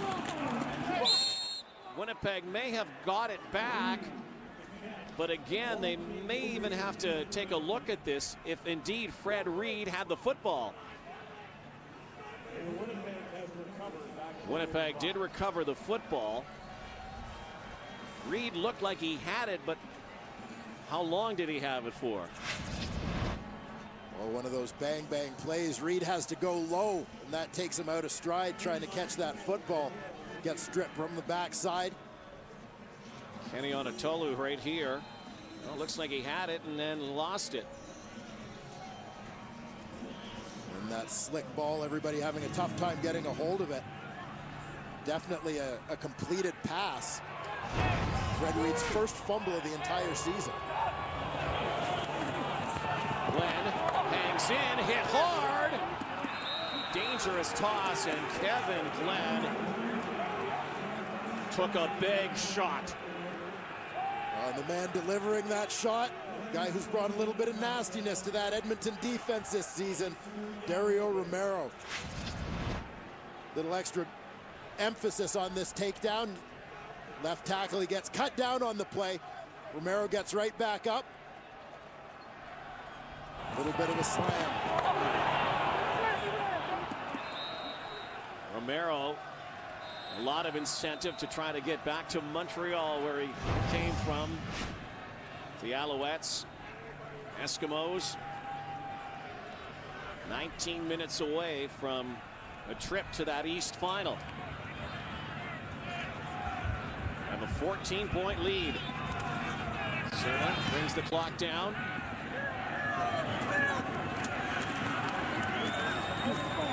The Eskimos again with the wind. Good field position. And the Bomber offense struggling mightily. On 3 possessions so far here in the third quarter, the Winnipeg Blue Bombers have run 7 offensive plays. They've gone 2 and out, 3 and out, 2 and out. Not good enough against the wind. You've got to control the ball and run the clock. If they lose this football game, they'll look back at this quarter and realize this is where it slipped away. This is the third meeting of the season, obviously the biggest between these two teams. They split earlier, but the Edmonton Eskimos have done this to the Bombers before, put some big points up in the third quarter. Ray, and open is Campbell on that under crossing route, and Kelly Campbell's tripped up by Samuels. Well, just a matter of time before they were going to get this one to Kelly Campbell. Lines up as the slot out to the left side of the field. He's the inside receiver. He's going to run that crosser that we've seen so many times from Campbell. Gives him another way he can use his speed. A lot of traffic. You see Kamau Peterson with what Edmonton will call a rub. Winnipeg will suggest it was a pick, but that adds to that traffic, making it tough for defenders to get through. Peterson almost like a post-up type move on Anthony Malbrough. That puts 2 bodies in the way of the defender trying to follow Kelly Campbell across the field. Defender has to bubble over the top, making his angle a lot tougher. The Eskimos right now, a great catch by McCarty. Kelly Malvo supplies the lick, but the Eskimos full of confidence right now and on the verge of really taking it to the Blue Bombers here in this third quarter. Well, Kelly Malvo puts the lick on Calvin McCarty, but that lick comes about 7 yards downfield on yet another completed pass to the Eskimo backs. Ricky Ray slicing and dicing, and guess who's warming up? Again, no Ryan Dinwiddie. He's hurt for the Winnipeg Blue Bombers, so Brian Randall, the backup, today is now warming up. E.J. Harris looking for the first down. Does not look like he'll get it. Couple yards shy. Good fill on that play by Zeke Moreno. Flowing to get off tackle and step up into the gap.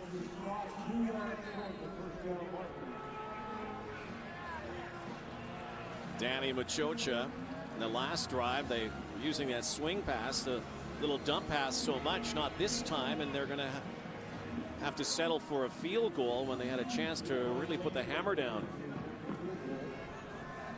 Minute 50 to go before the fourth quarter.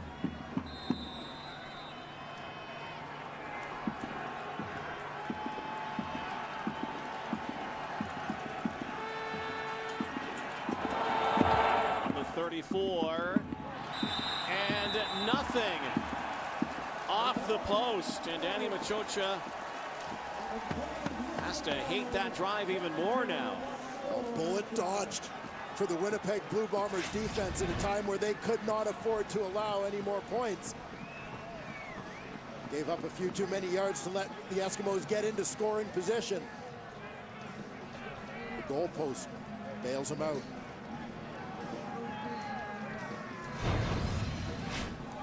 Not ricochet back through. Nothing for the Eskimos, but still a 14-point advantage. 90 seconds left in the third quarter. Glenn still at quarterback. Over the middle for Milt Stiegel. Number was called a few times in the first half, but the first reception in the second half. Perhaps a guy they need to get going. They had a little bit of success in the first quarter. Milt Stiegel had a couple of catches in that time. Look to go back to him as they try to ignite this offense again, as you see Kevin Glenn with just 25 passing yards here in the third quarter. Winnipeg needs to get a first down here so that they still have possession going into the fourth. Reed. Make that Joe Smith over the middle. Smith fumbled. Joe Smith fumbled, and the Eskimos have it.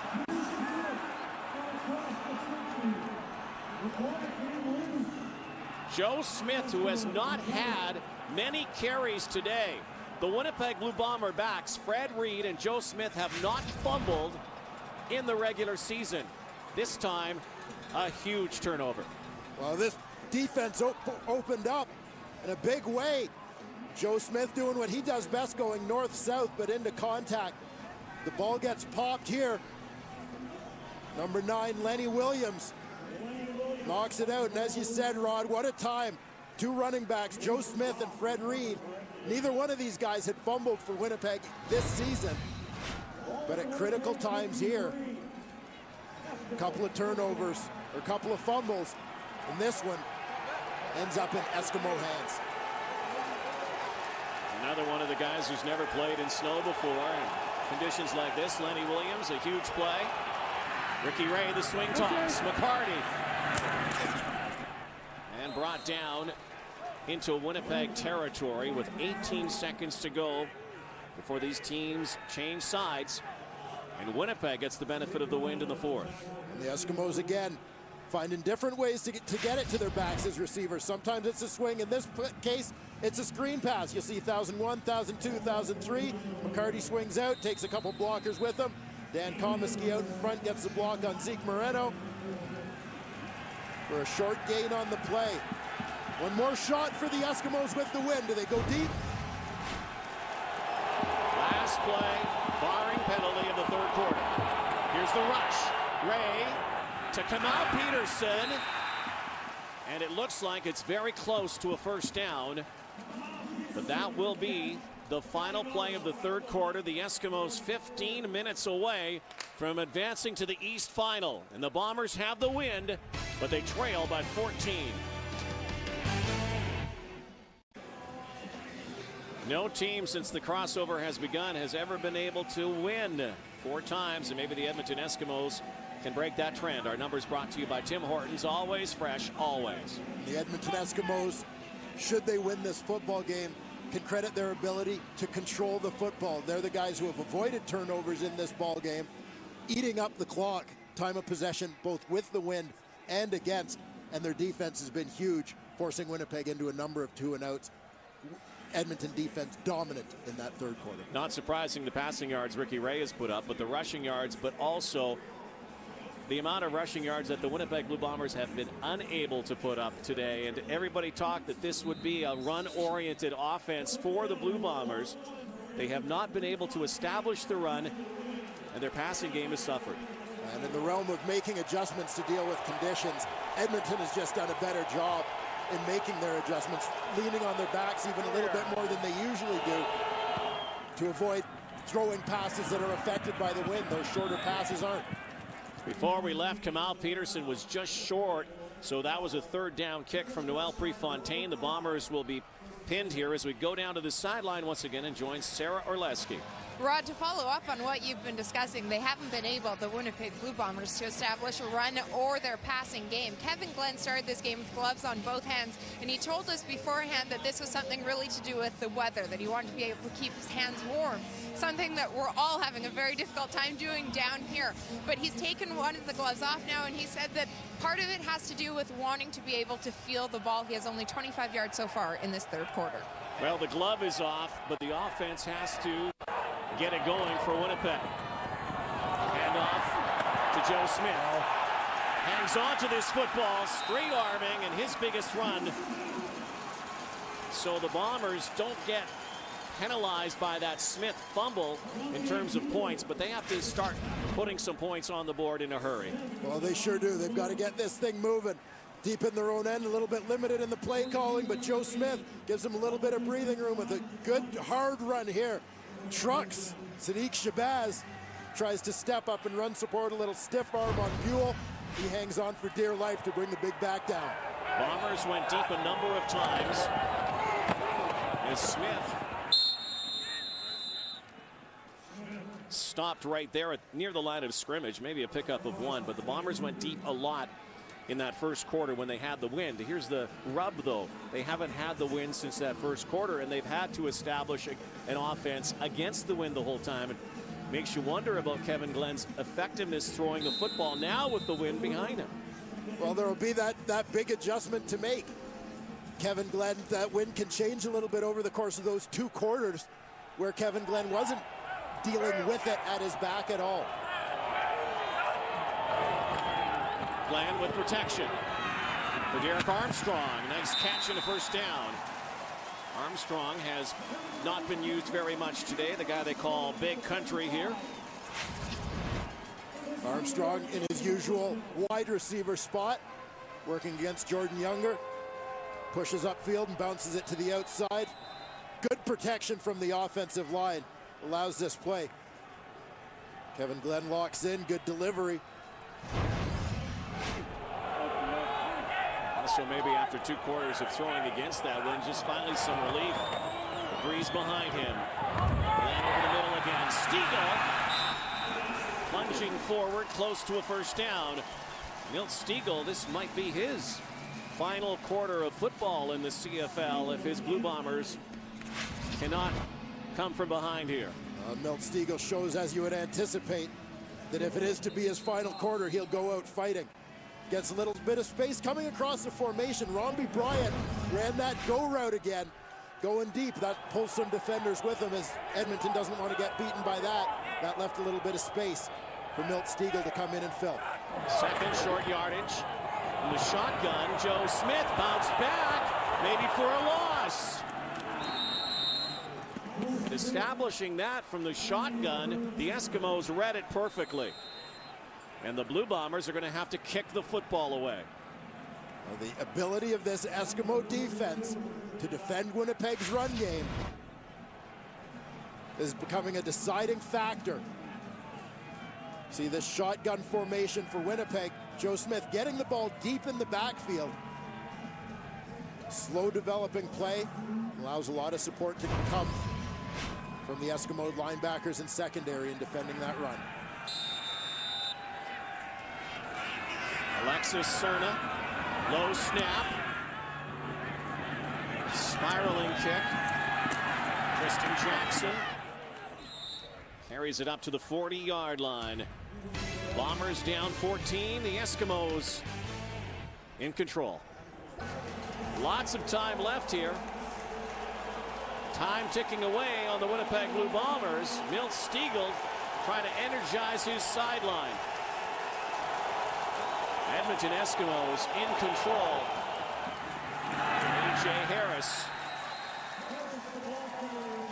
Handoff from Ricky Ray against the wind now for the Eskimos. Well, time ticking, 11 minutes to go in this football game. Winnipeg Blue Bombers can't allow Edmonton to put together any kind of drive here. They need 2 touchdowns to get this thing, turn this thing back into a football game. They have to go 2 and out here. Got to stop them on this big second down play.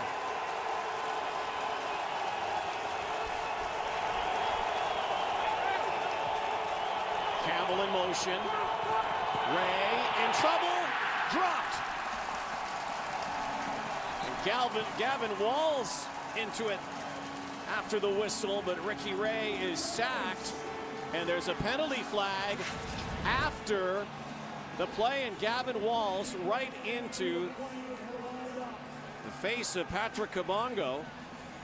You see the play here. There was a penalty marker, and it probably is offsetting against both of these players. Well, Gavin Walls was initially upset at the way Patrick Kabongo handled him. But to take a penalty in this situation. Major foul. Unnecessary roughness. Winnipeg number 98. 15-yard penalty. That penalty happened after the play. It will be first down. It will be, and what a costly play after a sack, so it was not offsetting, and Gavin Walls is the guy who gets the flag thrown on him right here. You saw Kabongo had wrestled him to the ground. You see Gavin Walls first with the hand to the face mask and then another shove here. This is inexcusable. And game of this magnitude and at this critical time after the team had come up with a big stop. Huge stop. Now they need another. If it was imperative before, it's a must right now. And A.J. Harris rumbles for near 8 yards. Gavin Walls is lucky to still be around here as he was going after the official. Well, this flag came late. You see, the flag came as Walls was hollering at the official because there was no reaction earlier on. No flag was thrown initially when he pushed Kabongo.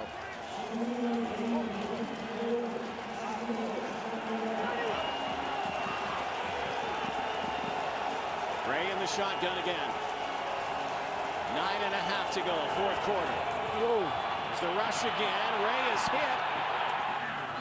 And Mike Mauer laid out but did not catch the football on second down. And so now the Eskimos will kick. But again, valuable time was eaten away because of that penalty. Well, the Eskimos eat up another couple minutes over the course of that possession. One that should have been a drive that should have been snuffed out a couple of plays earlier.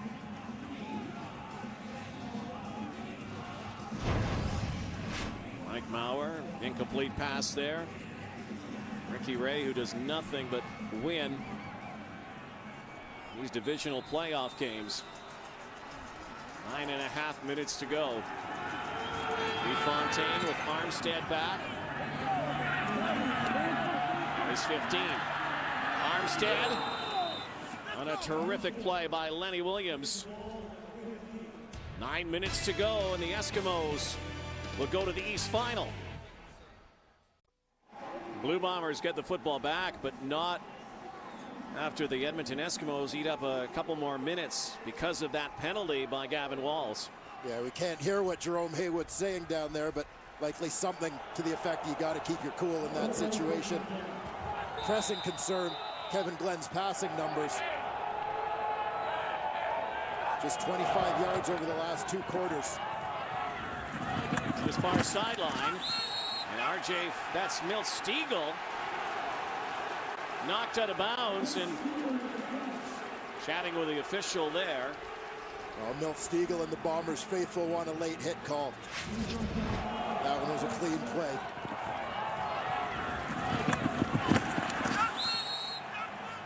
Hit hard. And Milt caught the ball and turned his shoulders to go upfield, but there's always one to lobby for a call. Yardstick took a beating there. It will be 1st and 10 now for Winnipeg. They have to find a way to get this ball to pay dirt here to have any hope getting back in this ball game.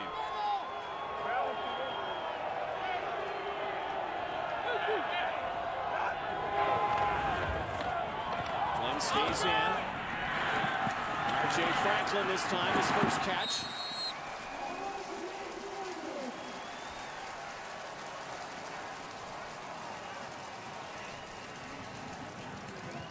First time today, R.J. Franklin has become involved. Comes underneath on the crossing route. Kevin Glenn, lucky to get this one through. You see along the defensive line, Eric Taylor gets the big mitts up. Kevin Glenn throws it through the uprights to R.J. Franklin. The Bomber first down. Glenn again, and almost picked off by Shannon Garrett. Looking once again for Milt Stiegel. Well, some acquaintances were renewed on that last play as Kevin Glenn threw the football. Looked like middle linebacker Augie Baranachea was the man who came through, wrapped around, delivered the hit. Think back to the first time these two teams met in the regular season. Baranachea called for a late hit on Kevin Glenn that sparked some controversy and some ill will between these two teams. Time got the shoulder into Glenn. Key second down on a draw play. Fred Reed, running room. Fred Reed, look out here. Reed still on his feet. Down to the 30. And it's just what the doctor ordered for the Winnipeg Blue Bombers. who are looking flat and slow offensively until that play. Fred Reed gives them the burst of life they need. Run the draw, set up the pass. Nice job by Dominic Picard, sealing his man to the inside. Left guard Brendan Labatt pushes his man to the outside. And away Fred Reed goes. That quick explosion up the field bounces off Jason Goss. Those great wheels in the open field. One of the biggest rushing plays for the Blue Bombers, a gutsy call. Stiegel. That does not happen too often to sure-handed Milt Stiegel. No, it sure doesn't. Milt looks to run before he secures the catch on this one. Just a little hang-type route. Milt is surprised as anyone to see that ball on the ground. 7 minutes to go. Another critical second down. The Bombers must convert. Pressure on. Glenn goes to the end zone. Jason Goss covering Romby Bryant. Bryant wanted a call, will not get it. Glenn looks to the sidelines, and Alexis Cerna will come out and try the field goal. The Winnipeg Blue Bombers tried to go back to the well. Romby Bryant running the go route against Jason Goss. That's been their most effective play so far. That's where they earned their touchdown earlier. Tremendous coverage by Jason Goss. You can see he's got his head turned around, looking at the football. Well played by the West Division All-Star defensive halfback, Jason Goss. Here's Cerna now, has only had one attempt today, missed earlier from the 39. This one from the 38. It's been tough for both kickers to gauge the wind going this way. Down Main Street for Cerna. Bombers finally score in this second half. Still a big mountain to climb.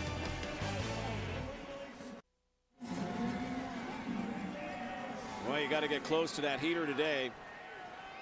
Blue Bombers, their offense very cold for most of the afternoon here. 29-18 Edmonton. I hear that. More ball control here for Ricky Ray and use up some more of this clock. The Eskimos should go down and get some more points on the board. They might just be able to seal their ticket to the East Final next week. It has to be 2 and outs from here on in for the Winnipeg defense.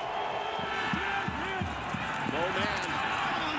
Zeke Moreno stands him up and knocks him down. Zeke Moreno trying to energize his teammates. Big stick on Maurice Mann.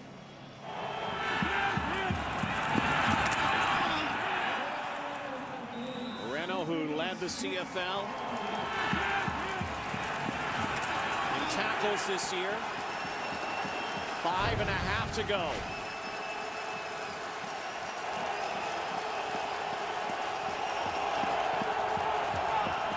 Over the middle again, Peterson could not hang on, and the 2 and out that was necessary happens for the Winnipeg Blue Bombers, as Danny Machocha's Eskimos will have to kick it away. With very little room for error here for the Winnipeg Blue Bombers the rest of the way. Next step for them is a big return on special teams to help the offense out. Offense has struggled to move this football. Remember, only one offensive touchdown for the Bombers here today. The other came on a punt return. They need a boost from special teams. Prefontaine using that play clock. Almost had it blocked. Line drive to Armstead. Jason Armstead. Straight arm and out near the 50-yard line. 4:59 to go. TSN, of course, home of the CFL, also the NFL. Sunday night football, Giants and Eagles, and then Monday night football, the 49ers and the Cardinals. 7:30 Eastern, 4:30 Pacific. Both games TSN high definition. Winnipeg Blue Bombers are running out of time here. The Edmonton Eskimos. That big third quarter. Eskimos used to those big quarters against Winnipeg this year. Might pave their way to Montreal. Well, last meeting between these two teams, the Eskimos wrapped that game up with a big second quarter in which they scored 31 points in a 36-22 victory. Here, 2 quarters against the wind for Winnipeg. Turned the tide in this football game, took their offense completely out of sync. In fact, even had a defensive touchdown scored against them by Fred Perry of the Eskimos. But now Winnipeg just needs to go back. They had that quick strike way of thinking in the first quarter with the wind at their backs. They did it by choice then. Now it's out of necessity. They need some points in a hurry. Bombers have had to play comeback all year. Started the season 0-4. 2-8 at one time, finished the season 6-2. Daunting challenge now. Down 11. Glenn. And first down. Derek Armstrong into Edmonton territory.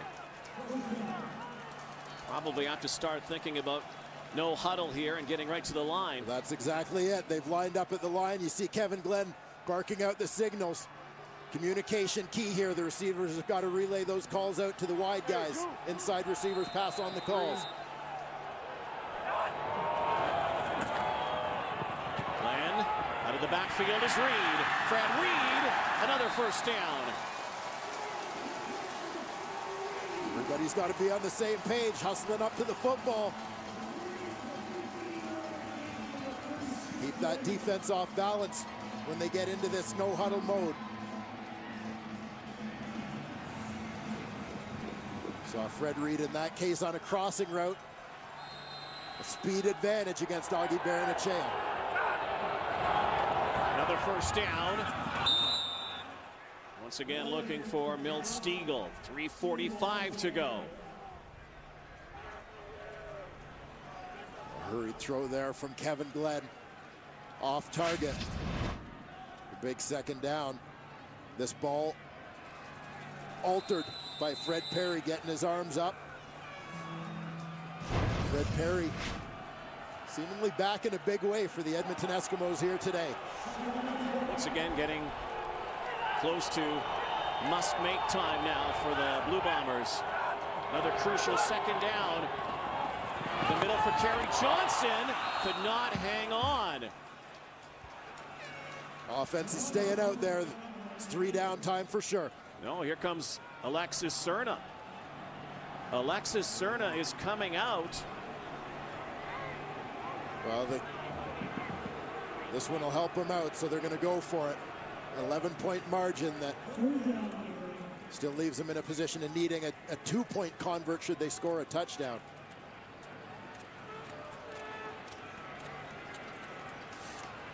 Well, Alexis Cerna, 1 of 2 today. Had his struggles at times this season. A very streaky kicker. Just over 3 minutes to go. This has to split the uprights.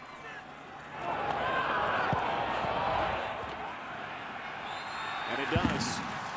To give Winnipeg hope here. But the Edmonton Eskimos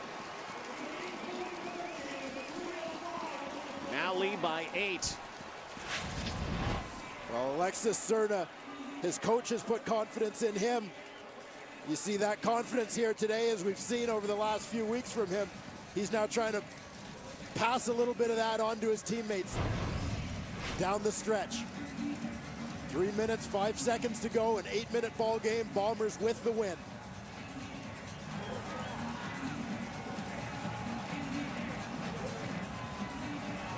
Well, it might be about -10 outside. Feels a little colder than that, but don't tell these folks. Hardy football fans, playoff weather. Ricky Ray at his best at times today. And there's a penalty flag.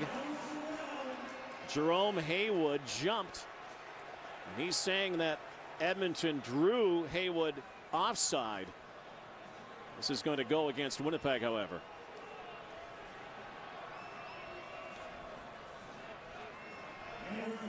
Three-minute warning. And here's Andre Proulx. Offside. Winnipeg number 99, 5-yard penalty. It remains first down.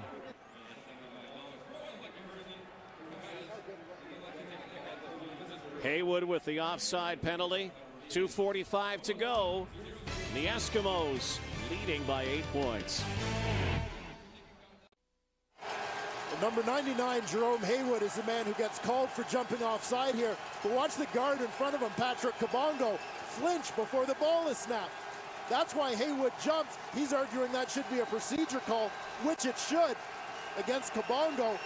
But the result is another costly penalty against the Winnipeg Blue Bombers, if you remember the Gavin Walls unnecessary roughness call a few minutes ago.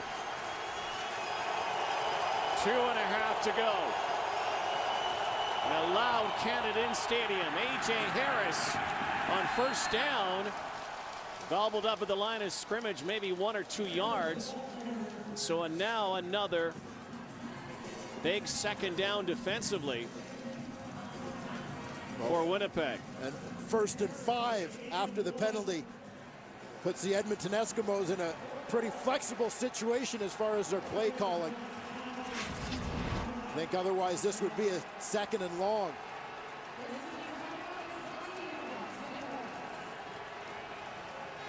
Haywood and Kabongo. As always, playoff game like this, talk about intensity in the trenches, both lines. Look at Ricky Ray's face. Get a sense when you look at him. Been there, done that. Here's what we have to do. Over 300 yards again. Ricky Ray, as he's done all day long, completing 75% of his passes. Blue Bombers just called their timeout. Have to hustle to the line now. 2nd and 4. Ray lets it fly, and it's stopped. Samuels with the strip on Maurice Mann, knocking the ball away, and Winnipeg will get it back with 2:19. The former Eskimo castoff comes up with a big play against his former team here, giving his current team, the Blue Bombers, one more glimmer of hope in this ball game. Tremendous defensive play by Stanford Samuels.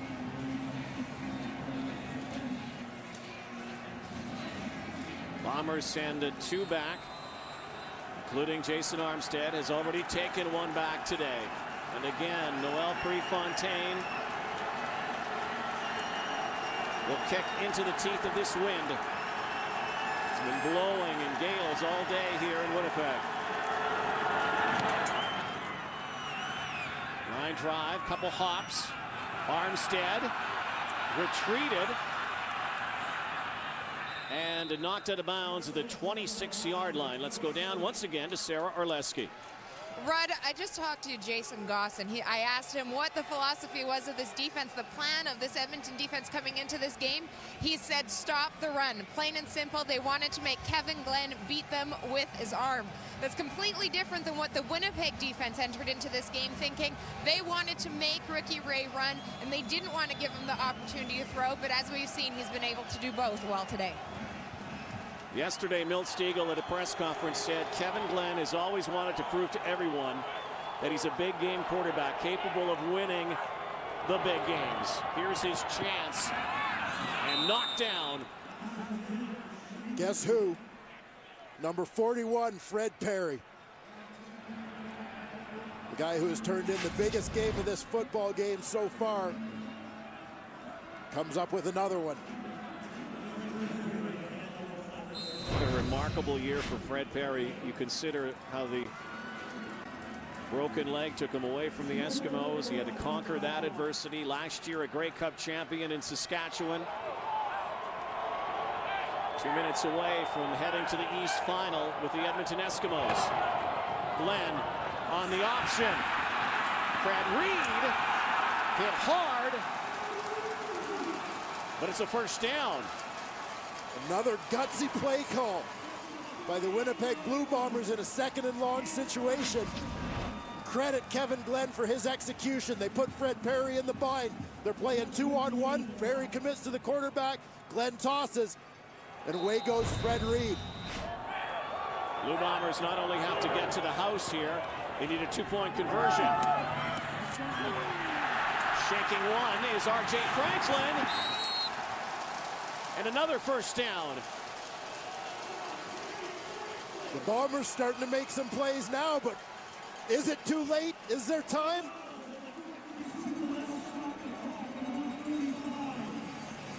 Enough time on the clock, certainly, but have the Bombers waited too late in this ball game to wake up? Derek Armstrong, top of the screen, wide left. R.J. Franklin comes to the bottom of the screen. Stiegel in the middle. Glenn rolls to the sideline. Kerry Johnson wasn't ready for that.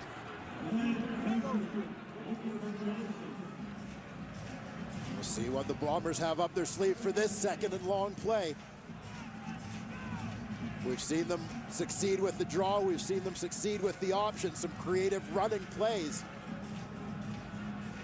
But you know right now that the Eskimos, twice in succession now, Bombers have burnt them on 2nd and long with draw play or a running play.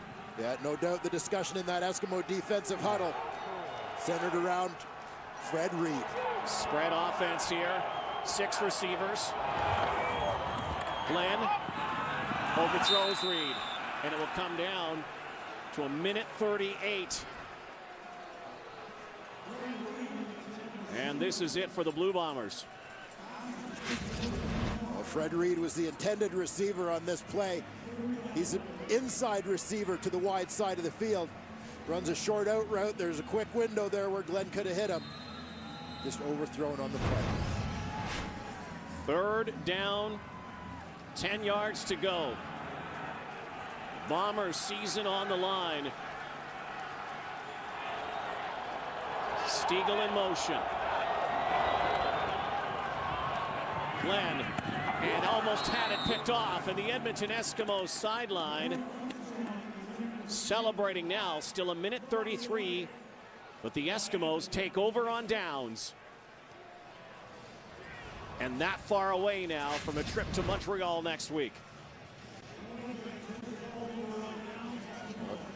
Kevin Glenn again throwing over outstretched arms on that Edmonton defensive line. You wonder if that obstructed his vision, if he just didn't see Jordan Younger there, because he was the only man who had a chance to catch that ball. Still not over. But right now, again, for Winnipeg, mandatory for a defensive stand here right near midfield. A.J. Harris protecting the football. Plowing forward, Kelly Malvo. And if Harris do that again, or the Eskimos can get this first down, they pretty much can seal this one. Let's take a look at the game story brought to you by Molson Canadian. This is our beer. And the biggest play of the game for the Winnipeg Blue Bombers, a 93-yard punt return, touchdown from Jason Armstead. Unfortunately, their offense couldn't match the production produced by their special teams. Fred Perry, defensive touchdown. A.J. Harris, a couple of rushing touchdowns for the Eskimos as they cling to an 8-point lead. A minute to go. Minute to go, Harris. And it looks like he may have that first down for the Eskimos. And again, that sideline, far side of the field, starting to breathe a little easier here. Once again, it was the Winnipeg running game that received all the attention. It was the focal point coming into this football game. Could the Eskimos stop them? Here it is in the final minute. The Winnipeg Blue Bombers needing to stop the Eskimos running game. Looks like they'll bring the yardsticks over for a measurement, and from here they might be a little shy of the first down. Minute 1 to go. They will be about a foot or so.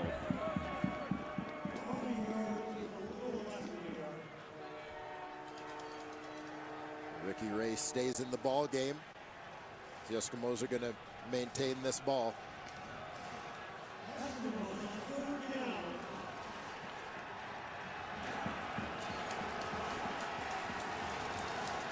Well, third down.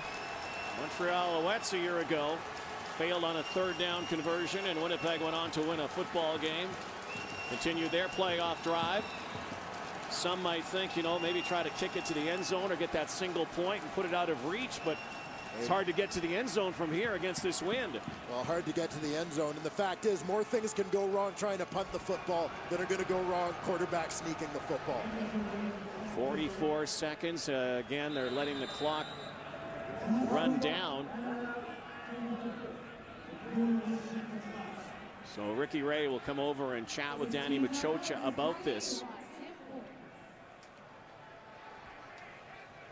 And are these the final moments of a glorious career? Future Hall of Famer. He said last year he was 99.9% certain he wasn't coming back. Today he guaranteed a win. Bombers would sell out this stadium. Bomber fans. Maybe we will see him again. Who knows? Never quite know with Milt. But what a career.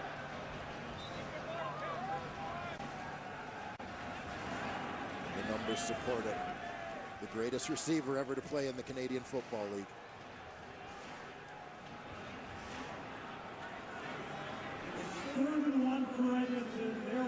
Third and less than a yard now. The Eskimos get the first down. They can punch their ticket. They'll go to the Eastern Final next week.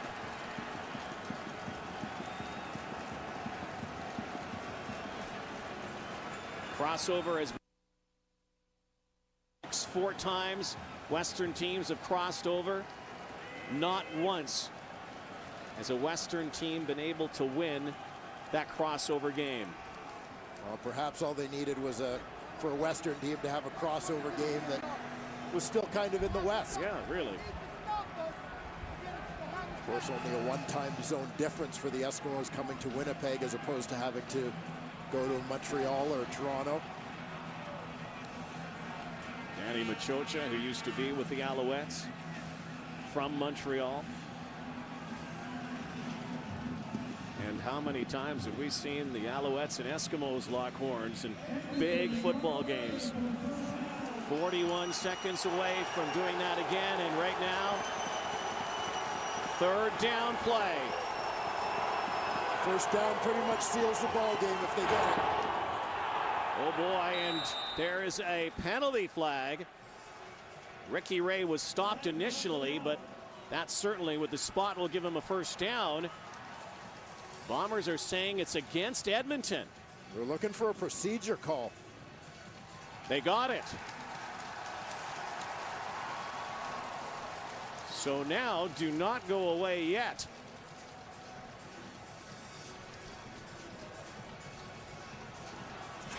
Take a look here at the right side of the Eskimos offensive line. Illegal procedure. This time it looked like Jerome Haywood formation. Number may 64 was the one closing the line. It's a 5-yard got the Eskimos penalty. to jump. It will be third down repeated. So an illegal formation, and now the Bombers with 40 seconds to go. Eskimos will have to kick it. Well, they had an opportunity to seal the ball game. 40 seconds left. Winnipeg without a timeout. A first down, a fresh set of 3 downs for Edmonton. They could have closed out this ball game. But instead, they give the Bombers life. Two teams, it hasn't been easy for either one of them this year. Not going to be easy as well for the Eskimos to clinch it here. Protection for Prefontaine. Angles one. Armstead will break outside. Jason Armstead back inside. Clock ticks to 27 seconds on a 43-yard kick by Noel Prefontaine. Ate up a lot of time with that return. 15 seconds. Ticking off the clock. Well, now Winnipeg. Chance for maybe 3 plays to get to the end zone. Still need to get to the end zone and a 2-point conversion. Have to use the sideline a little bit here too. No timeouts left. Glenn lets it fly over the middle and almost. Sadiq Shabazz right there, and there's a penalty flag on the far side of the field. Milt Stiegel arguing for an interference call on this play. Shabazz looking to play the ball. Ran into Stiegel before the football got there. That ate up 6 seconds. Pass interference. That is against Edmonton. Number 28. First down.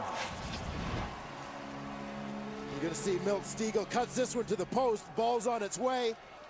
Shabazz is going for the ball, but impedes Stiegel on his way to get there before the ball arrives. Well, the Bombers still have life here. Glenn wings one to the sideline. R.J. Franklin elevating one-handed, can't make the acrobatic catch. And now they have to start thinking about throwing it deep. 15 seconds to go.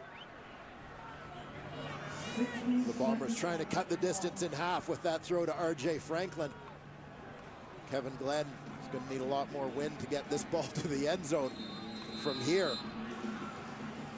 They've got an opportunity. If they can get a first down along the way, they'll have an opportunity to run at least 2 more plays, possibly 3. Glenn sacked. Brandon Guillory, 12 seconds remaining on the game clock in the stadium. And this is likely at 3rd down. This will be it. Bombers will have to throw up a Hail Mary. Well, their season comes down to 1 play. That last one was one of those ones that coaches hate. Edmonton's only rushing with 4 men, dropping 8 people in coverage. Sack shouldn't happen that quick. Far side on a hitch pass. Clock ticks to 2 seconds. And the Blue Bombers did not get to the first down marker. And this crowd will now make its way out of this stadium. After a very peculiar play call.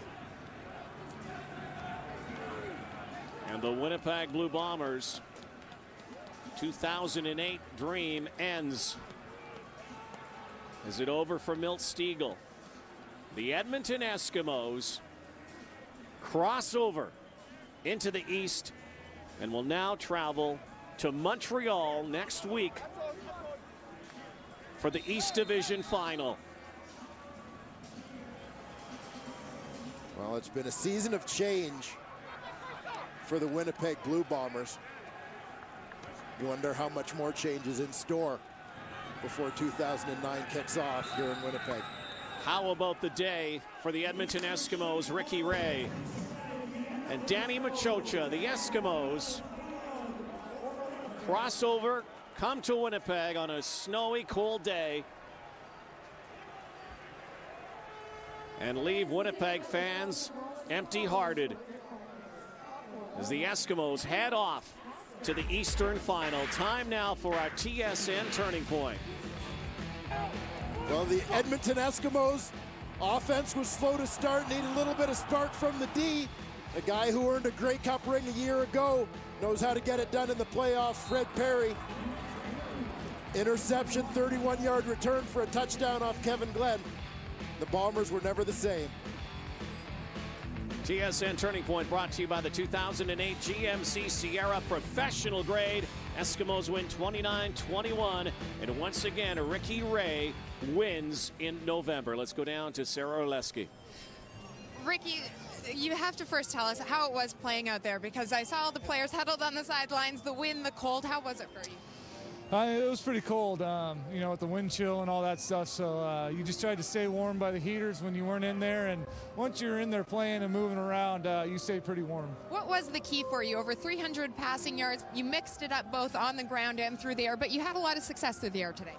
Yeah, I mean, we just took advantage of the opportunities that we had. When we had the wind, we really tried to make some plays. And, obviously when you were going against the wind, you just tried to protect the football, run the ball a little bit more, and take some time off the clock. I know that in the last game that you played against Montreal, they didn't play all of their starters, but how much does that help going into next week in Montreal? Yeah, I mean, it was big for us just to get a win the last week of the season and kind of head into these playoffs on a high note. So we know that all their stars will be playing next week, and we'll be ready to go. Thanks so much for this, Ricky. Thank you. Back up to you, Rod. Thank you, Sarah. Thank you, Ricky. Milt Stiegel, is that it for him? What a great career if it is. Danny Machocha and the Edmonton Eskimos out of the playoffs the last 2 years are still on a roll. They'll go to Montreal next week to play the Alouettes.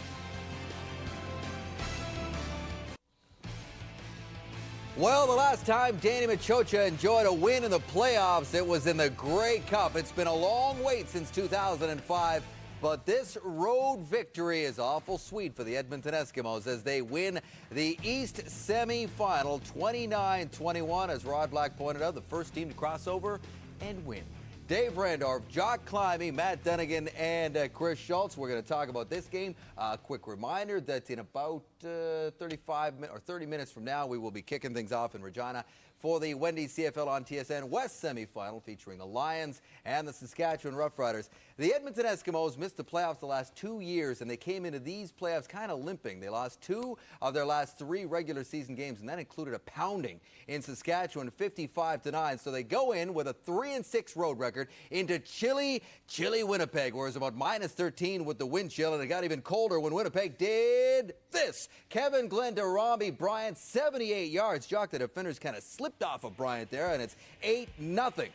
Oh, the Barack Obama tribute under the shirts. But second quarter, 3rd and goal. They pitch it to A.J. Harris. He made it look easy, and it's 10-8 Eskimos. Wild first half. Check this out. Early second quarter, Jason Armstead had a punt return for a touchdown earlier this season against Edmonton. Same field, same situation. There he goes. 93 yards, taking it all the way back. The longest punt return touchdown in Bomber history.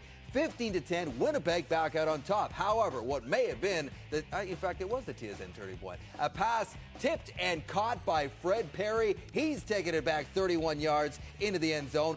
21-15 after the half. Third quarter, Edmonton keeps the momentum. A.J. Harris with his second touchdown of the game into the end zone. And still in that third quarter, the Bombers just couldn't get any traction. Every time they had a positive play, something bad happened, like this fumble by Joe Smith. Fred Reed fumbled the ball earlier. They did get that back, but they just couldn't get any momentum. They took bad penalties in the second half. Their emotion wasn't in check. And then last gasp, 3rd and 10, intended for Armstrong, knocked down by Younger.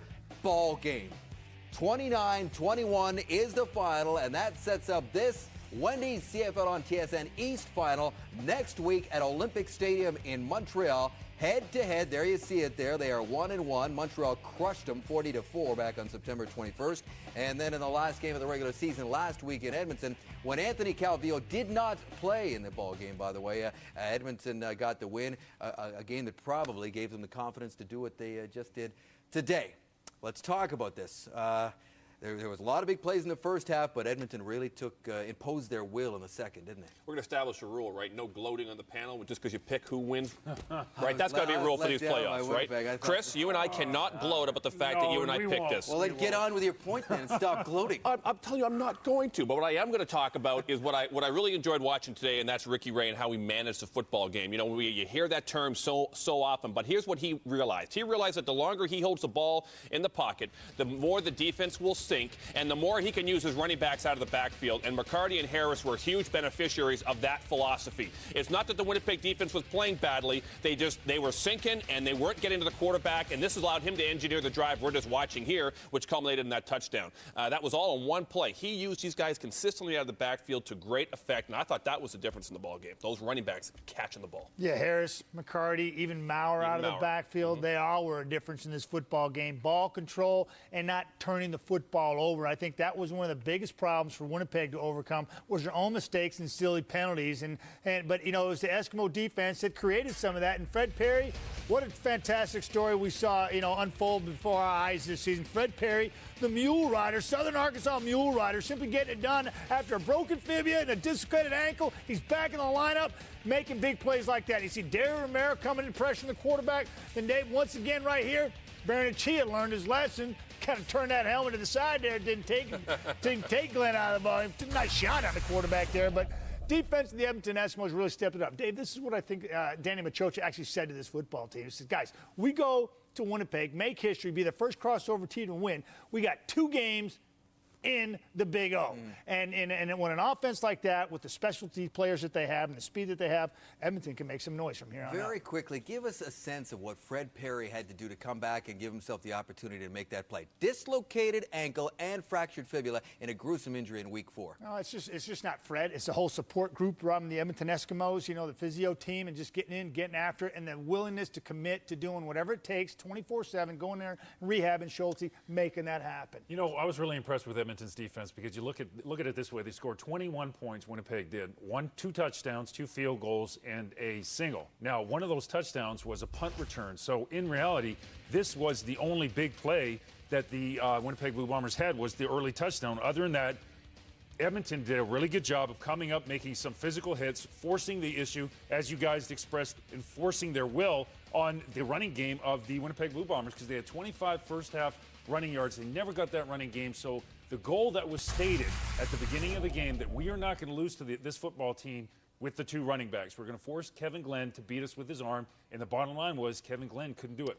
And a season that started on a disappointing note for the Bombers with an 0-4 start. Right. They stumbled around for really the first half of the season. They stumble around big time on their home field in the semifinal. Their season